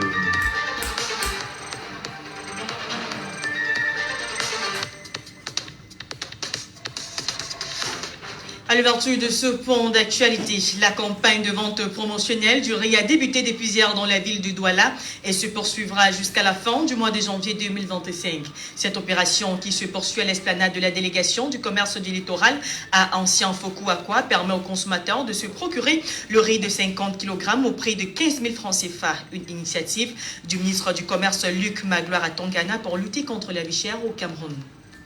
Donald Ngameni, l'ex-président d'Unisport du Oncam, a été mis aux arrêts par les autorités compétentes, faisant suite à de graves accusations d'escroquerie, de faux et usage de faux, ainsi que d'usurpation de titres. Les enquêteurs poursuivent actuellement leurs investigations pour établir les faits et identifier toutes les parties concernées. Les 3e et 4e sessions ordinaires du comité de pilotage du projet d'accélération de la transformation numérique au Cameroun se déroulent depuis hier et prendront fin ce jour à Yaoundé sous la présidence de Madame la ministre des Postes et Télécommunications, Minette Libom Liken. Au cœur des échanges, la connectivité numérique des zones rurales, l'extension de la large bande aux localités rurales pour le développement de l'économie numérique et de l'inclusion numérique. Nous sortons avec cette triste nouvelle. Le Cameroun a connu une journée funeste hier avec la perte de 3 personnalités imminentes. Premièrement, David Abouem Achoyi, l'ancien secrétaire général de la présidence de la République du Cameroun et ancien ministre de l'enseignement supérieur. Deuxièmement, le maître Laurent Bandi, avocat au barreau du Cameroun, connu pour sa disponibilité à partager son expertise avec les médias. Et enfin, Monique Atongana Aboul, l'épouse de l'ancien ministre et secrétaire général de l'UPC, Augustin Frédéric Kodok, décédé en 2011. Et leur départ subit laisse un vide dans le cœur de la nation camerounaise en général et de leur famille en particulier. Et voilà pour ce point de la... Passez une bonne journée, madame. Merci beaucoup. Laissons parler les gens. Deuxième sujet. Les Camerounais sont-ils conscients de l'histoire du Cameroun? Les Camerounais sont-ils conscients, bien évidemment, du parcours, de ce qu'il y a eu, des acteurs clés qui ont conduit à l'indépendance du Cameroun, octroyée ou encore accordée? Ont-ils connu Ernest Ouandji? Élément d'histoire. Les Camerounais ont-ils connu Moumié? Les Camerounais ont-ils connu fondamentalement Omiobé? Et nous parlerons bien sûr d'histoire ce matin, dans l'espoir que le peuple camerounais nous appelle ce matin et nous donne le point de vue de ce qu'on peut garder comme image de l'un des derniers résistants de l'UPC en la personne de Monsieur Ernest Ouandji, assassiné ou encore brutalement tué ou fusillé sur la place publique à Bafoussam le 15 janvier 1971. 54 ans après, qu'est-ce qu'on garde comme souvenir? 54 ans après, qu'est-ce que la postérité a bien évidemment gardé de ces héros nationaux, de ces héros nationaux, ou de ce héros national? Nous en parlons ce matin, madame, messieurs, en direct sur les antennes de Djambo FM, et nous souhaitons vraiment vous écouter sur ces éléments d'histoire-là. Donc, retour dans le passé. Et comme vous le savez, si nous ne comprenons pas notre passé politique, il sera difficile pour nous de comprendre même notre actualité politique et d'ambitionner une vision politique claire pour demain. Bienvenue à tous. Laissons parler les gens, libérons la parole. Nous libérons la parole au 6 74 39 79 04 ou encore au 6 59 92 48 83. Appelez-nous via le WhatsApp de l'émission au 6 54 40 19 13. Madame, messieurs, et là quand on parle d'histoire, les Camerounais disparaissent. C'est ça le drame. On parle d'histoire, les Camerounais ne sont plus là. Pourtant, c'est le moment de nous démontrer tout au moins que vous êtes au cœur de votre histoire, que vous avez compris votre passé, que vous mettez justement le lien entre votre passé et votre présent, on va dire, sur une vraie balance, afin d'ambitionner votre avenir. Quelqu'un nous appelle sur WhatsApp ce matin. Alors, bonjour. Bonjour, Michel. Bonjour, Merlin, bienvenue ce matin. Oui, Michel. Nous vous écoutons. Le deuxième sujet, je suppose, hein, ou le premier? Pour le premier, pour la violence, eux, ils savent déjà que nous, on est prêts. On est prêts parce que ceux qui sont plus violents, c'est eux. Hein. quand ils font les conférences de presse où il y a le Molinex, où on veut nous faire comprendre qu'on doit accepter un monsieur qui aurait 100 ans à son mandat, 199 ans. Ça veut dire que nous, on ne mérite rien. On a sacrifié nos grands frères, maintenant c'est nous. Non, c'est pas possible. C'est pas possible. Et l'armée, qu'on fait passer leur salaire vite et ils oublient qu'ils sont là pour le peuple, ils sont pour quelqu'un. Que l'armée pense à nous sauver. Le sujet que j'ai appelé à propos, c'est pour l'histoire du Cameroun. Et le colon a fait l'effort, Michel, de nous applaudir. La raison à qui ils ont donné le truc qu'ils appelaient bourse, d'aller former les blancs à la peau noire, auquel où tu vois, on a un pléthore de vieillards d'au moins 90 ans en avant qui nous dirigent. Et là, nous, les jeunes, on est là, on reste là tranquille, cool, on regarde. Nous, on a eu la chance de grandir, d'être le petit-fils du maquis. Et le moment, les vacances, on s'est assis autour du feu et nous expliquait comment ça se passait. Et là, quand tu vois, si on ne se réveille pas, si le chêne qu'on vous ne se réveille pas, nos fils, ton enfant et moi, Michel, ne sauraient pas comment j'existais. Mais est-ce que vous-même vous racontez l'histoire d'Ernest Ouandji à votre enfant, à vos enfants, à vos proches? Est-ce que vous leur dites concrètement, vous leur montrez le vrai visage de l'histoire du Cameroun? Je fais l'effort. Le jour où on montre le documentaire sur M. Moumier en Guinée, j'ai regardé avec mes enfants. Le jour que la feu première dame du Cameroun, qu'elle est enterrée au Sénégal, elle expliquait tout ce que tout le monde connaît. J'ai regardé avec mes enfants. Je fais l'effort de leur expliquer ça, de leur comprendre que la Guinée, c'est le nom d'un blanc, c'est pas le nom d'un Camerounais. Fais l'effort. Et là, c'est pas suffisant. C'est pas suffisant parce que eux, à l'école, on les a appris l'histoire des gens avec la chicotte, Michel. C'est tellement terrible. On est tellement carré. Maintenant, tu vois, à l'école, on apprend tout ça. On a oublié ceux qui ont lutté pour le Cameroun. C'est ce que je fais comprendre à mes enfants, que le rôle qu'on voit sur le drapeau, c'est le sang tel. On a maintenant quelqu'un qui a détruit tout le pays dans l'histoire du Cameroun, ce qu'a fait le livre. On l'enseigne à l'école. Oui. On l'enseigne à l'école, donc on va aller là-bas et que la bourre est venue mater les gens. Payer les militaires chaque 25, refuser le salaire aux instituteurs qui payent, qui lui pour nous apprendre la vie. Très bien. Nous, on devait se connaître. Voilà, ça c'est le regard que vous portez sur l'histoire du Cameroun. Merci beaucoup pour votre intervention. Et nous rappelons, madame, messieurs, alors, auditeurs et nous, hein, c'est très important qu'on parle de cette histoire du Cameroun. Bonjour. Bonjour, monsieur Michel. Monsieur Saban. Oui. Nous parlons là, bien évidemment, de la commémoration des 54 ans du décès de monsieur Ernest Ouandji. Le peuple camerounais connaît son histoire politique avant d'embrasser l'actualité politique aujourd'hui au Cameroun. Le Cameroun n'a pas l'histoire de ce Michel. Je vous remercie réellement ce sujet. Parce que s'il y avait quelqu'un arrêté Ouandji, Ernest, et nous sommes les deux camarades et nous avons eu en place ce jour-là. Oui.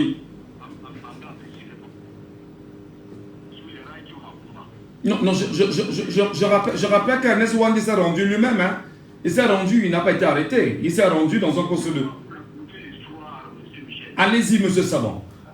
Oui, ce jour-là, nous allions en place. Oui. On nous dit de veille, je corrige au Akuma. Ça passe de l'école, c'est l'école publique à la gare. Alors, ce là il n'y a plus pas de maison à l'époque dans lequel il a couru. Je vais bien vous l'année, puis il fait une histoire. Alors, quand nous sommes arrivés vers la connexion de ce rail-là, nous avons entendu un monsieur dans la cacahuète qui disait les enfants, nous sommes arrivés. Oui, mais c'est ça, il est plus dans le noir. Je disais, vous pouvez nous conduire chez le chef Tcham. Attendez, monsieur Saban, attendez. Reprenez votre narration. Vous l'aviez vu, Ernest Ouandji, vous allez à l'école.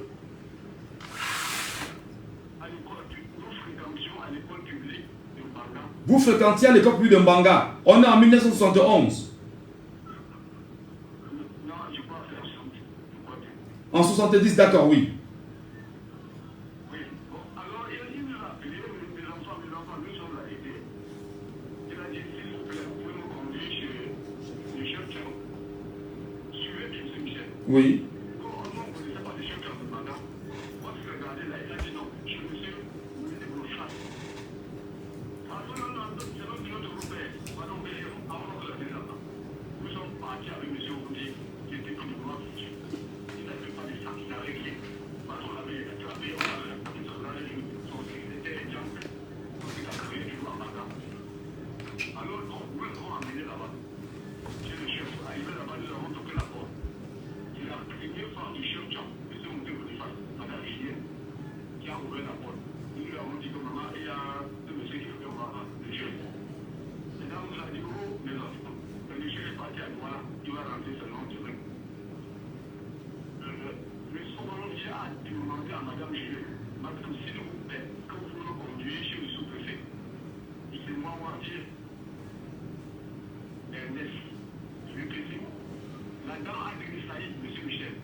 Non, c'était un gros mensonge.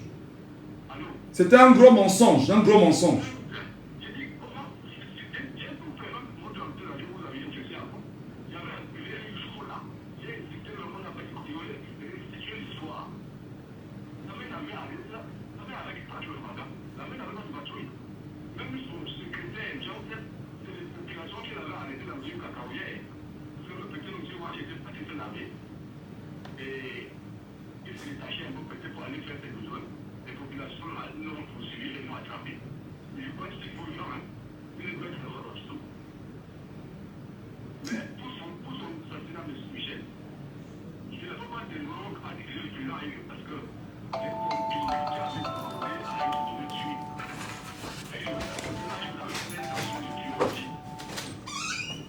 On s'en souvient que le président Pompidou devrait également se rendre dans une tournée africaine.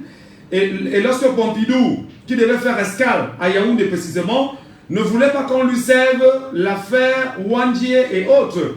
Et il a demandé que l'on résolve cette affaire avant son arrivée. On s'en souvient très bien, monsieur Savant. Vous avez raison. Exactement.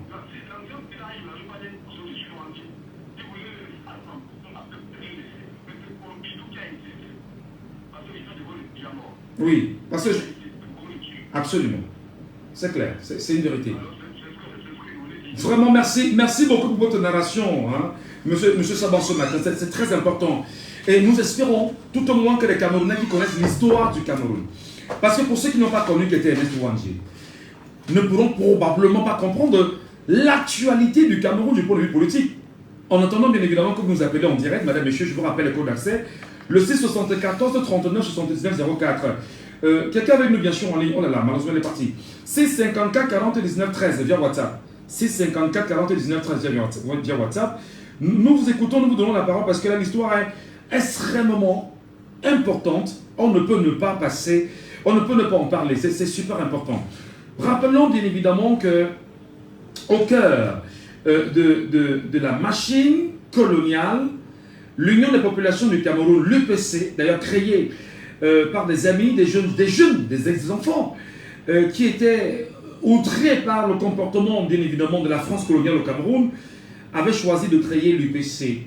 Et ils ont été tués, littéralement, chaque leader, à savoir Oumyobé, qui avait été tué en septembre 58. Pendant que j'étais avec nous en ligne d'abord. Hein. Alors, bonjour. Bonjour, Michel. Bonjour, Félix. Bienvenue à nouveau. Hein. Mais Félix, attendez. Félix, est-ce que vous avez le sentiment que les Camerounais connaissent l'histoire politique d'hier pour mieux embrasser celle d'aujourd'hui?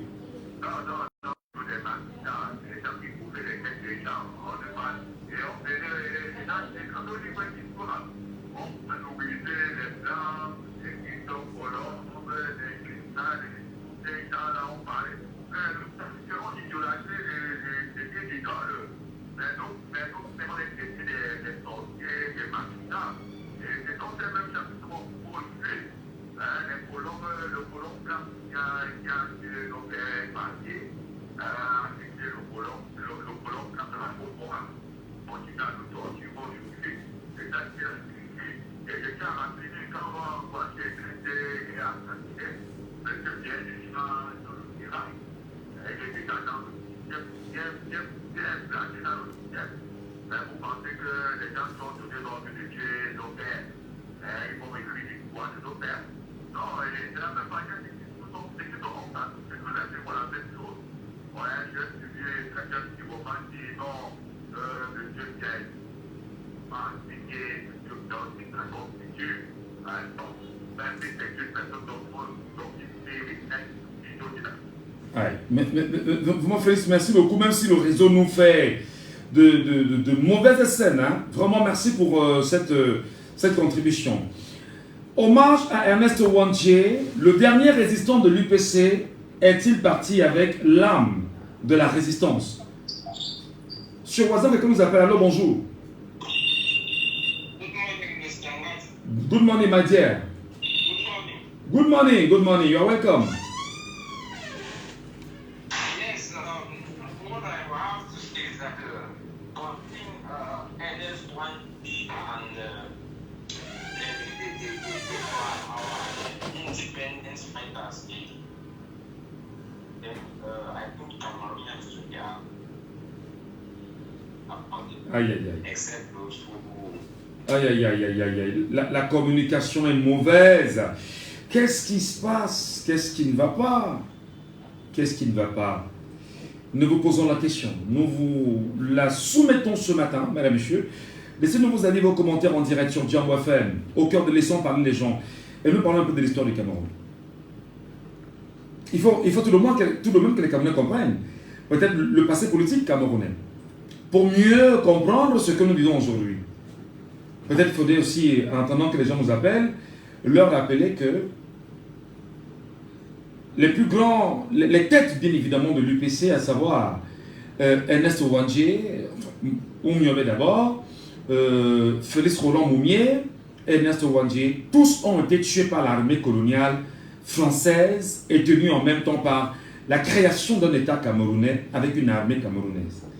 Espérons bien évidemment qu'on en saura plus ce matin par vos appels. Auditeur en ligne, allô, bonjour. Bonjour, monsieur Michel Nadjou. Monsieur Lepaco. Oui, bonjour aux auditeurs de Djambo. Alors, nous parlons bien évidemment de l'hommage à Ernest Ouandjé. Est-ce qu'il serait parti avec l'âme du dernier résistant? Parce que l'impression qu'on a aujourd'hui, c'est que très peu de Camerounais comprennent l'histoire de la résistance camerounaise afin de mieux s'armer sur l'avenir que les Camerounais souhaitent face à leur réelle indépendance, monsieur Elepaco. Mais monsieur Michel Nadjou, vous voyez, c'est tout un programme que vous venez de résumer là. Et vraiment, dans une émission aussi courte que celle-ci, il sera très difficile de faire le point. Mais ici, comme c'est la parole au Camerounais, moi je vais commencer par le premier sujet en une seconde. D'accord. Je dis que ce que j'ai retenu de ce sujet, je ne l'ai pas lu, je n'ai pas lu Kouété. Mais ce que j'ai retenu, c'est sachant que les Camerounais ne lisent pas beaucoup, M. Kouété doit vous payer pour avoir lu ce discours pour nous. Parce que moi, je l'ai lu à travers votre lecture. Donc, M. Kouété doit vous payer, ça c'est la première chose que j'ai retenue. La deuxième chose que je retiens, c'est la peur de M. Kouété. Alors, je dis à ce vieillard, monsieur, n'ayez pas peur. Si nous, on voulait vous tuer, vous brûler vos maisons et tout, on a eu 43 ans pour le faire, mais nous ne l'avons pas fait. Et pendant les 43 ans, vous n'avez pas pu nous donner ni acte de naissance, ni carte d'identité, ni carte d'électeur. Donc, face à cet échec cuisant, n'ayez pas peur. Prenez plutôt allez vous asseoir, vous écrivez un bon texte pour reconnaître votre incapacité à diriger le Cameroun, pour reconnaître votre défaite et féliciter le vainqueur de l'élection qui aura lieu cette année. Que M. Kouété a fait cet exercice, ça va vraiment le calmer. Une fois que j'ai dit matin, Monsieur Michel Gachou, notre pays, le Cameroun, on dit souvent c'est l'Afrique en miniature. Il y a certaines personnes sous le coup d'un alcool frelaté qui ont même déclaré que c'était le continent. Mais je vous dis que notre pays, c'est un concentré de l'histoire de la décolonisation de l'Afrique. C'est au Cameroun, je vous dis, en dehors de l'Algérie, le Cameroun est le seul pays où il y a eu une guerre d'indépendance. Absolument. Et notre pays est parsemé d'actes patriotiques depuis Dora Mangabel jusqu'à Martinez Zogo qu'on a tué et jeté dans la rue. Notre pays est parsemé d'actes et de phénomènes de résistance tels que, je vous le dis, ça fait partie du programme de l'opposition. Quand nous allons, je vous ai dit que nous avons un pays à construire, quand nous allons réhabiliter tous nos héros, je vous dis, même les Français viendront en tourisme de la décolonisation au Cameroun. Ils viendront voir, mais est-ce qu'on sait Ernest Ouattara qui ont terrassé la ville de Gaulle? Parce que il faut le savoir, si ce n'était pas les Sémégués, les Français n'étaient pas capables de nous battre. C'est les Sémégués qui ont pris les armes et tout pour venir combattre leurs propres frères et donner la victoire aux Français. Mais nous étions chez nous, bien organisés. Donc c'est pour dire, il faut dire, il y a tellement de choses à faire. Et ça permet, en fait, moi, ce que j'aime dans ce genre de sujet que vous placez, c'est de permettre aux Camerounais de voir que pendant que nous avons beaucoup de nos frères, nos parents, nos grands-parents qui sont morts pour nous, pour bien se battre, pour maintenir la statue de l'Église à Bonadio, pour baptiser nos rues au nom de ces colons qui ont tué, violé nos parents et nos ancêtres. Je dis, ce n'est plus acceptable. Monsieur Michel Gachou, vous allez dans tous les pays d'Afrique, même le petit Gabon qui est ici à côté, vous allez voir des monuments à l'honneur de ceux qui ont combattu pour l'indépendance de leur pays. Mais le Cameroun est le seul pays où Paul Biya est capable de mettre Sama en prison 10 fois parce qu'il veut détruire la statue de Leclerc. Le mec qui est arrivé au Cameroun étant un sale petit garçon que les Allemands ont chassé de l'eau. On l'a lavé, nettoyé, habillé, on lui a donné des soldats et l'argent pour aller le conquérir, la France, que M. Macron dit aujourd'hui que nous sommes des ingrats. Je vais m'arrêter là pour dire que M. Michel Gachou, je vous dis, quand on va reconstruire notre pays, les gens vont venir au Cameroun pour voir eux-mêmes de visu l'histoire de l'indépendance de l'Afrique, de la décolonisation. C'est ici au Cameroun où ça a eu vraiment beaucoup de retentissement. On va... Merci beaucoup. Merci beaucoup. Est-ce qu'ils sont là, ces autres-là, Camerounais? Parce que c'est important que l'on le rappelle. Michel Gachou, que je suis quand même, pour le petit savoir que j'ai, je sais effectivement que lorsqu'on parle de la lutte de la résistance, l'UPC a été bien évidemment au cœur de la liberté du peuple camerounais aujourd'hui.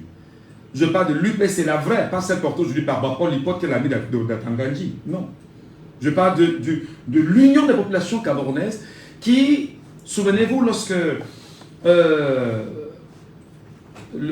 des premiers administrateurs français au Cameroun, en la personne de Louis-Paul Odjoula, je rappelle que Louis-Paul Odjoula, qui est arrivé au Cameroun comme étant un médecin, le but pour lui était d'arriver au Cameroun de façon sibylline avec la portée de la France, faire savoir qu'il venait bien sûr apporter des solutions sanitaires au Cameroun en créant des hôpitaux comme les hôpitaux Adlitienne, que vous connaissez aujourd'hui. Ce sont les hôpitaux qui ont été créés par Louis-Paul Odjoula. Mais il est resté au Cameroun, d'ailleurs il a été un administrateur virulent. C'est grâce à lui aujourd'hui que nous avons la classe politique camerounaise qui tient les rênes du pays aujourd'hui. C'est très important qu'on vous le rappelle. Mais seulement sur l'histoire. Lorsque Louis-Paul Odjoula va quitter le Cameroun, la France va trouver intéressant de faire venir ici un tortionnaire incroyable. C'est-à-dire qu'un homme de feu, un homme qui, lorsque la France est en train de perdre la guerre en Indochine, la France est en train d'être menacée brutalement en Algérie, la France va se dire, on ne doit pas perdre le Cameroun. Parce que le Cameroun, si nous perdons le Cameroun, c'est très grave pour nous. Je rappelle que le Cameroun est libre, a son indépendance depuis le départ de la colonne camerounaise pour la libération du Cameroun lors de la Deuxième Guerre mondiale. On va revenir là-dessus plus tard, c'est un élément d'histoire qui nous intéresse ça. Donc, on parle bien sûr de Roland Pré. Roland Pré qui arrive au Cameroun et va tenter bien sûr de négocier avec l'UPC, va tenter justement de négocier avec Oumniobé. On verra des gens négocier avec Oumniobé pour dire non, sors du maquis, sors de la brousse, viens, je vais te donner le Cameroun, tu vas gérer le Cameroun, mais tu vas garder bien sûr les éléments de la France que nous souhaitons. Oumniobé dira niet et une guerre va s'en suivre. Mais je voudrais bien sûr revenir un peu sur les éléments d'histoire pour dire que l'UPC, qui est né bien évidemment dans les années 40, à la fin des années 40, pour opposer à l'UPC un autre parti politique, Louis-Paul Odjoula va créer au Cameroun en 1950 le Bloc démocratique camerounais, qui s'appelle, enfin qu'on appelait à l'époque le BDC. Et le Bloc démocratique camerounais va créer de nouveaux partis politiques, notamment comme l'UC, porté par Amadou Ahidjo, qui plus tard deviendra l'UNC et qui est l'ancêtre du RDPC aujourd'hui. Donc, comprendre en même temps la guerre politique que nos pères ont menée, notamment Oumniobé, Félix Roland Moumié, Ernest Ouandjé, aujourd'hui, nous permettrait de comprendre que nos pères luttaient efficacement pour que le Cameroun soit indépendant. Parce qu'ils avaient un objectif clair, que la France libère automatiquement le Cameroun, mais surtout que nous revenons à l'unité du Cameroun entre le Cameroun anglophone et le Cameroun francophone, comme l'Allemagne l'a laissé. Et d'ailleurs, je pense que le tout dernier auditeur est revenu sur des éléments de Gola Mangabel. On aura peut-être le temps un jour ici de revenir sur ces éléments d'histoire et démontrer, on va dire, le côté résistant des Camerounais jusqu'à nos jours. Alors, nous, on espère bien sûr vous écouter, parce que si vous ne comprenez pas que l'UPC a lutté pour une indépendance du Cameroun, et qu'à partir de Louis-Paul Odjoula, qui a créé le BDC, du BDC né l'UC, de l'UC né l'UNC, de l'UNC né le RDPC, vous comprenez en même temps que tout est dans la conservation des acquis entre les mains de la France, entre les mains du colon et entre les mains bien évidemment de l'impérialiste français. On va peut-être revenir, rappeler que c'est Louis-Paul Odjoula qui a été le tout premier administrateur français à choisir les acteurs de la classe politique française camerounaise au Cameroun. Je vous rappelle que lorsque Mesmer prenait bien évidemment la place de Roland Pré au Cameroun, le même Louis-Paul Odjoula lui a laissé bien sûr des consignes. Je rappelle en même temps que Mesmer, pour parler de lui, autre tortionnaire qui est arrivé au Cameroun au cœur des années 50, parce qu'ils ont, Paris a estimé que Roland Pré n'allait pas vraiment avec une vraie autorité. On a donc choisi un homme qui était un tortionnaire et qui n'est pas venu seul. Là, je parle de Mesmer, Pierre Mesmer. Mesmer n'étant pas venu seul, dans ses valises, il y avait un certain Maurice Delaunay. Et à côté de Maurice Delaunay, il y avait un Daniel Dostin. Tous avaient pour mission justement de mettre de côté l'UPC. C'est pourquoi ils ont créé à un moment donné ce qu'on appelle la ZOPAC, la zone de pacification, qui permettait bien sûr à l'armée camerounaise, entre autres portée par des Camerounais, et française en même temps, parce qu'il y avait une armée coloniale française qui était encore là, et dont ils avaient pris le soin de rassembler les Centrafricains, les Tchadiens, les Gabonais, etc., pour constituer une armée camerounaise. Avec la ZOPAC, effectivement, c'est pourquoi vous allez vous rendre compte qu'à un moment donné, la guerre du maquis a été extrêmement sombre. Et le drame, c'est qu'on ne vous raconte pas l'histoire. On ne vous raconte pas l'histoire du Cameroun sur ces éléments. On ne vous dit jamais que nos pères, nos héros nationaux ont lutté pour l'indépendance du Cameroun. Et le Cameroun a été remis à ceux qui ne voulaient pas de l'indépendance du Cameroun, notamment Amadou Ahidjo, qui était à la tête du parti politique qu'on appelait l'UC et qui est devenu plus tard l'UNC. Et qui aujourd'hui est l'ancêtre du RDPC.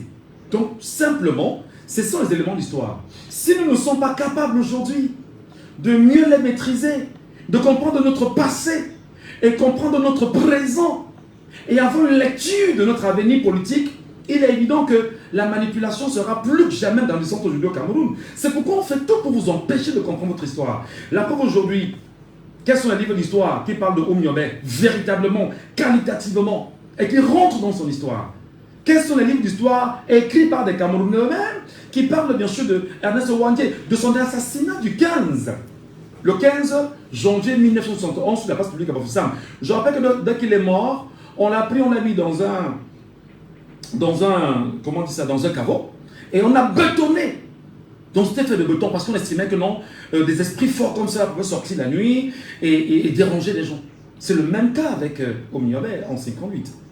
Et je rappelle effectivement que tous ceux-là qui n'ont pas voulu qui voulaient de l'indépendance du Cameroun ont été sauvagement assassinés et tués brutalement. Je rappelle que le cas de Moumié, c'est à Genève qu'il a été tué par un agent du service secret français, William Bechtel, qui d'ailleurs, à travers son passage à Genève, a été tué au thallium. Donc il faut bien sûr que les éléments d'histoire soient reconnus. Pour le cas, bien évidemment, d'Ernest Ouandji. Ernest Ouandji se rend.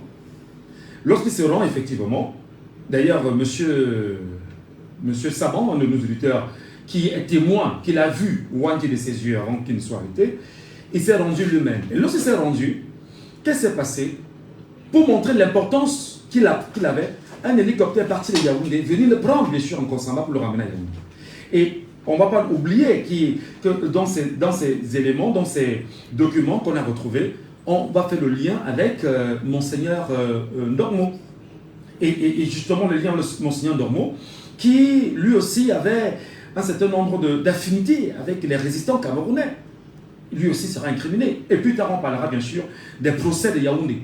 Et dans les procès de Yaoundé, il y avait donc l'affaire Monseigneur Ndormo, qui a tant appris plus tard, parce qu'il faut rappeler que Monseigneur Ndormo, revenant d'un séjour, je pense que c'était à Rome, revenant de Rome, à l'aéroport, il va se rendre compte que quelqu'un tenait un journal en main, et de ce journal qu'il tenait en main, il va se rendre compte que lui qui était l'évêque de Konsamba, quelqu'un d'autre avait été nommé à sa place. Ça devient très compliqué. Et plus tard, la police se rendra chez Ndormo, lorsqu'il s'arrêtera ici à Douala, pour voir son frère, le Monseigneur Thomas, je crois que c'est Thomas, non, enfin il y a un évêque, je crois que c'est Thomas Mongos, je pense bien, je pense que je peux me tromper, je pense que c'était lui. Et puis la police se rendra chez lui pour lui dire qu'on avait des questions à vous poser. Et c'est comme ça qu'on va ouvrir les procès de Yaoundé, parmi lesquels l'affaire Ndormo, qui avait des liens avec les résistants camerounais, et l'affaire, bien évidemment, du dernier résistant camerounais, en la personne de Ernest Ouandji. Alors, peut-être vous le racontez ce matin, en quelques minutes aussi, c'est ma façon en tant que Camerounais, en tant que journaliste, de recentrer les choses et de dire aux Camerounais, on a une histoire politique. Et tant que les Camerounais ne comprendront pas que l'histoire politique du Cameroun est une histoire sombre, et qu'on la racontera bien sûr à nos générations actuelles et à celles qui arrivent, vous ne comprendrez peut-être pas pourquoi aujourd'hui, les affiliés du RDPC sont plus que jamais puissants. Parce qu'ils tiennent le système, ils tiennent l'appareil. Parce qu'ils ont c'est-à-dire qu'ils ont, je cherche le mot, ils sont validés par l'Élysée, ils sont validés par Paris. Et c'est ça la réalité. Donc M. Biya aujourd'hui qui est aux affaires, le dire n'a rien de provocation. M. Biya a été, bien évidemment, proposé dans le gouvernement d'Amadou Ahidjo par qui? Lui, Paul Odjoula. On est en 1962, lorsque M. Biya rentre au pouvoir. Et plus tard, sous M. Amadou Ahidjo, M. Paul Biya a pris le temps d'apprendre en même temps des rudiments de ce qu'on peut qualifier de France-Afrique, et qui est encore conservé aujourd'hui au Cameroun. Donc, voilà. Allez, donnons la parole aux Camerounais, c'est très important. Moi, il fallait également qu'on vide un peu le gosier en tant que journaliste camerounais, et que ces éléments soient mis sur la table. Quelqu'un avec nous en ligne ou pas? C'est 74 39 79 04. C'est 74 39 79 04. C'est 59 92 48 83. C'est 59 92 48 83. C'est 54 40 19 13. Appelez-nous bien sûr, exprimez-vous sur la question. Et nous serons très heureux de vous avoir en direct. Montez sur le panel également, un peu comme Foting qui est avec nous sur le panel, pour prendre la parole sur cette question. Voilà. J'espère qu'on s'est bien compris. Hein. Monsieur Foting, vous êtes avec nous bien sûr sur TikTok. Bonjour à vous et soyez les bienvenus sur Jambo FM. Bonjour monsieur Michel Gachou. Bonjour à vos auditeurs. C'est un plaisir pour moi d'être sur votre panel TikTok et sur votre chaîne de radio. Le 16 janvier 2025, alors que hier, le 15 janvier, on a commémoré les 54 ans de l'assassinat, de l'exécution du héros nationaliste, du martyr. L'assassinat, c'est le bon mot. C'est pas... Assassinat, c'est le bon mot en fait. Assassiné par l'armée coloniale française et encadré par Amadou Ahidjo. C'est pourquoi j'ai utilisé ce mot en premier. Parce que naturellement, tous les leaders indépendantistes de l'UPC ont été assassinés. Ouais. Le dernier en date, c'était donc Ernest Ouandié, le 15 janvier 1971, face à la brigade de police judiciaire de Bafoussam. Il a été exécuté et il est enterré à l'église du plateau à Bafoussam, non loin de la station Total. J'étais moi-même présent, comme je disais, j'ai fait le déplacement de très loin pour être présent hier à Bafoussam à cette commémoration-là, parce que malheureusement pour nous, le grand déficit, le grand problème que nous avons aujourd'hui, c'est le problème de la mémoire. Comment nous fait de la mémoire justement de ces héros-là. Et c'était une journée particulière extrêmement chargée sur laquelle j'aimerais donc pouvoir revenir un tout petit peu, parce que c'est le passé qui nous éclaire et qui nous indique l'avenir. Il faut commencer par signaler que les lieux où reposent les héros, parce qu'il n'est pas tout seul, il a été assassiné ce jour-là avec Gabriel Tabeu, Raphaël Fotzing. Ouais. Tous les trois semblent avoir été enterrés au même endroit. Donc les tombes sont plutôt proches. Et il faut signaler que le nombre 3 qu'ils sont est également accompagné d'un autre nombre 3. Parce qu'à côté de l'endroit où ils reposent actuellement, pas encore en paix, parce que la finalité de leur lutte n'étant pas encore atteinte, je pense qu'ils ne reposent pas encore en paix, n'étant pas encore eux dans un panthéon. Et les filles de Ouniobé revenaient dessus. Je vais revenir sur cet élément-là, important aussi de la commémoration tout à l'heure.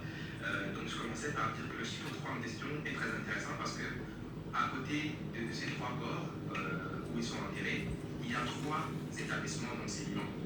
Et comme à chaque fois, hier j'ai pris la peine de rassembler un certain nombre de jeunes. J'en ai rassemblé au minimum une quarantaine pour leur poser la question de savoir qui était le personnage qui est enterré là. Et il faut noter que désormais il y a une plaque qui indique quand même le nom, la date de naissance et la date de décès d'Ernest Ouandié. Donc j'ai posé la question à ces jeunes de savoir qui était là. Et puis je peux vous assurer que les réponses m'ont fait mal. C'est très saugrenu en fait de noter que des gens ne savaient pas. Je n'en veux pas aux enfants.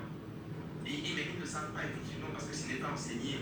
Incroyable. Très bien qu'on est encore dans un système où il y a l'omerta, il y a le silence autour de ces héros, qui chez nous en réalité devraient être considérés exactement comme les héros sont considérés ailleurs. Si vous allez en France encore aujourd'hui, le général de Gaulle qui est un grand tortionnaire, qui est un monsieur qui a massacré énormément en Afrique, y compris au Cameroun, parce que justement la période qui s'ouvre après la guerre mondiale s'ouvre avec lui.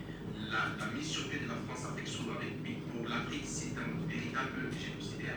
Mais dans son propre pays à lui, il est considéré comme un héros et traité comme tel. Et avec tous les égards, y compris même ses enfants, ses petits-enfants. C'est-à-dire que sa petite fille a été reçue récemment avec tous les honneurs qui sont du Seigneur, pas sa petite fille. Donc elle n'est même pas directement liée. C'est une autre, c'est 2 générations.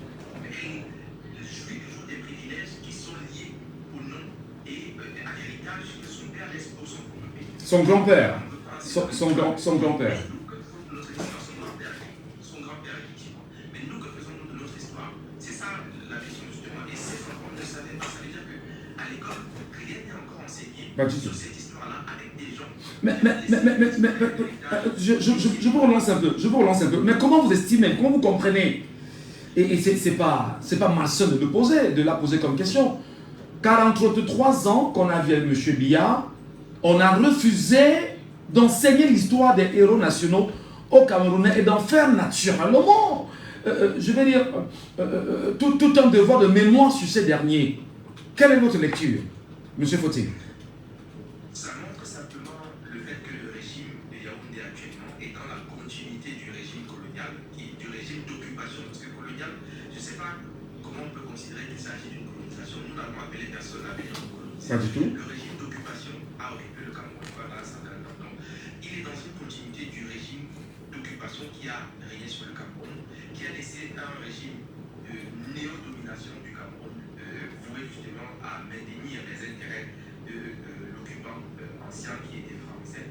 Et dans la continuité, il s'agit simplement naturellement d'éviter que les jeunes Camerounais Camerounais partent d'un sentiment de fierté sur l'héritage de la lutte héroïque qu'ont mené Ernest Ouandjé, Castor Sédakana, Abel Grignet et pas mal d'autres, Félix Roland Mounier, Martin Singa et autres. Donc, tous ces résistants-là, tous ces héros-là, Simon Bia d'ailleurs, qui fut le premier assassiné, exécuté à Bafoussam. Il y a des noms qui faudra vraiment reconstituer l'histoire du Cameroun pour l'enseigner. Très bien. On a énormément de sources sur lesquelles on peut bâtir la fierté du peuple camerounais en termes de résistance face à l'oppression et la domination. On fera toute une émission. On fera toute une émission là-dessus, vraiment, M. Footing. Voilà, merci beaucoup, M. Footing. Et donc, la commémoration, je vous en prie, si vous me permettez juste de dire quelques mots sur la commémoration. Allons-y rapidement. Je rends la parole. Et donc, la commémoration d'hier était particulièrement belle et importante. Parce que pour la première fois, étaient réunis les enfants de certains résistants.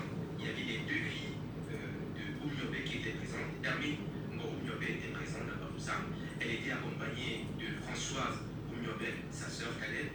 Et il y avait également Louise Mekafossi, la fille de Jacob Fossi, qui se jeta dans les chutes de la Méché, le commandant de l'armée d'occupation française, pour arrêter les exécutions des résistants camerounais aux chutes de la Méché. Alors, monsieur Footing, nous souhaitons bien sûr échanger avec vous après l'émission. Après l'émission, si ça ne vous dérange pas, est-ce que vous pourrez bien sûr nous laisser un message au WhatsApp? On peut vous communiquer le numéro, vous nous écrivez après l'émission?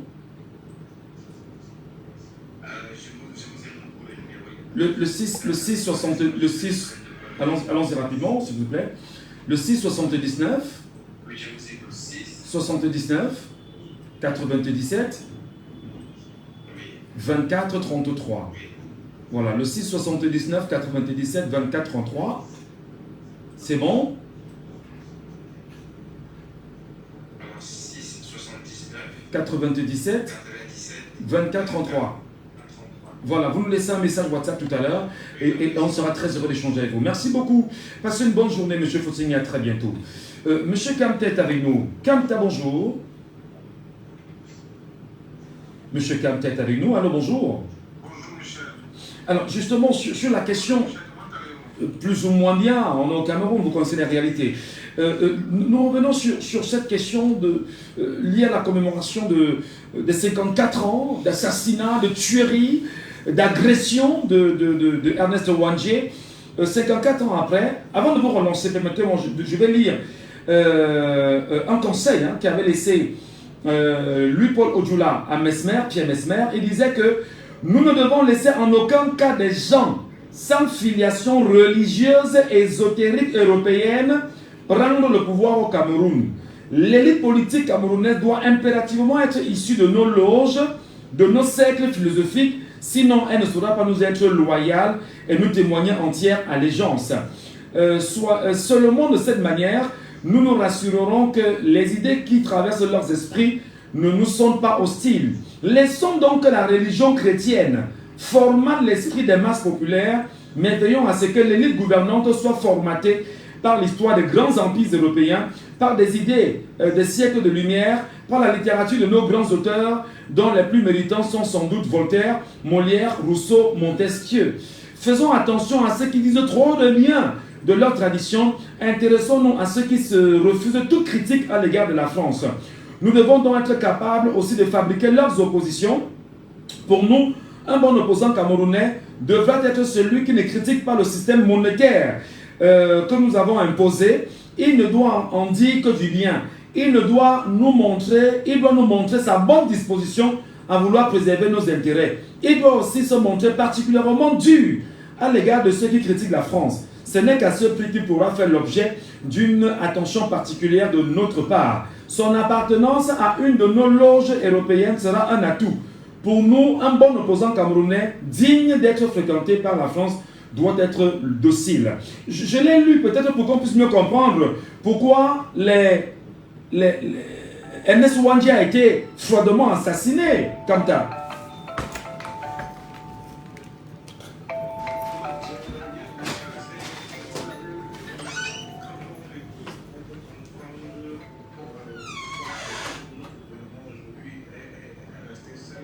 Parce que celui qui nous gère aujourd'hui a les mêmes traits que la France, il est sorti des écoles françaises. Donc, si vous voyez aujourd'hui, on se rend compte vraiment en compte des héros nationaux et que beaucoup de Camerounais ne connaissent même pas. C'est parce qu'il a tout fait et il a appliqué ce que la France voulait, qu'elle a fait que notre histoire ne soit pas connue. Et un peuple qui ne connaît pas son histoire est un peuple voué à l'échec. Donc, moi, je dis, c'est vrai. Et c'est pour ça que les NS-Ouani ont été combattus et démontés à l'époque, parce que la France ne voulait pas lâcher prise et elle n'a pas pu lâcher prise. Je pense que c'est après ce gouvernement que vraiment celui qui viendra pour après 2025 pourra restituer. Mais quelle est la chance? Quelle est la chance justement?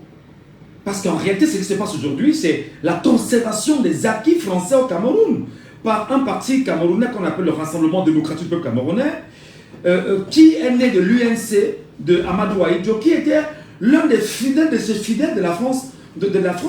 Est-ce que le peuple camerounais a la capacité en ce moment de faire ressurgir en lui-même l'âme de la résistance française, la résistance camerounaise contre la France au Cameroun?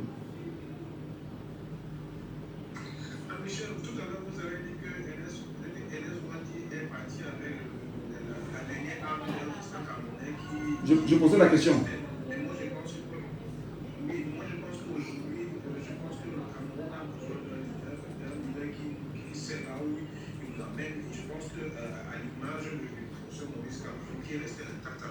Voilà l'un des derniers Camerounais qui nous reste pour pouvoir sortir ce pays là où du marasme là où il se trouve.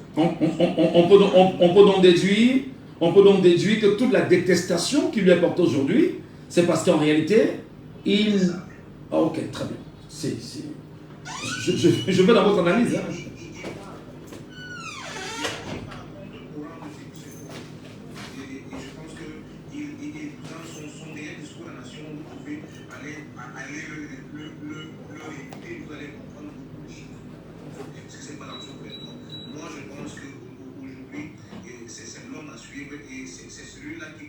Sortir le Cameroun de ce marasme. Et vous l'avez bien dit, la France a tout fait pour maintenir l'état du Cameroun un homme qui sera au service de la France. Alors aujourd'hui, le peuple camerounais a besoin d'un homme qui sera au service. Et c'est pour ça que le Cameroun traîne pendant que d'autres pays africains se développent. Et moi je dis, notre histoire, on nous a appris. Et c'est aujourd'hui pas des journalistes comme vous que nous appelons. Hier, moi j'ai vu Essama et Kabafoussam, il a fait une vidéo où il allait commémorer nos héros. Et moi je vais le suivre.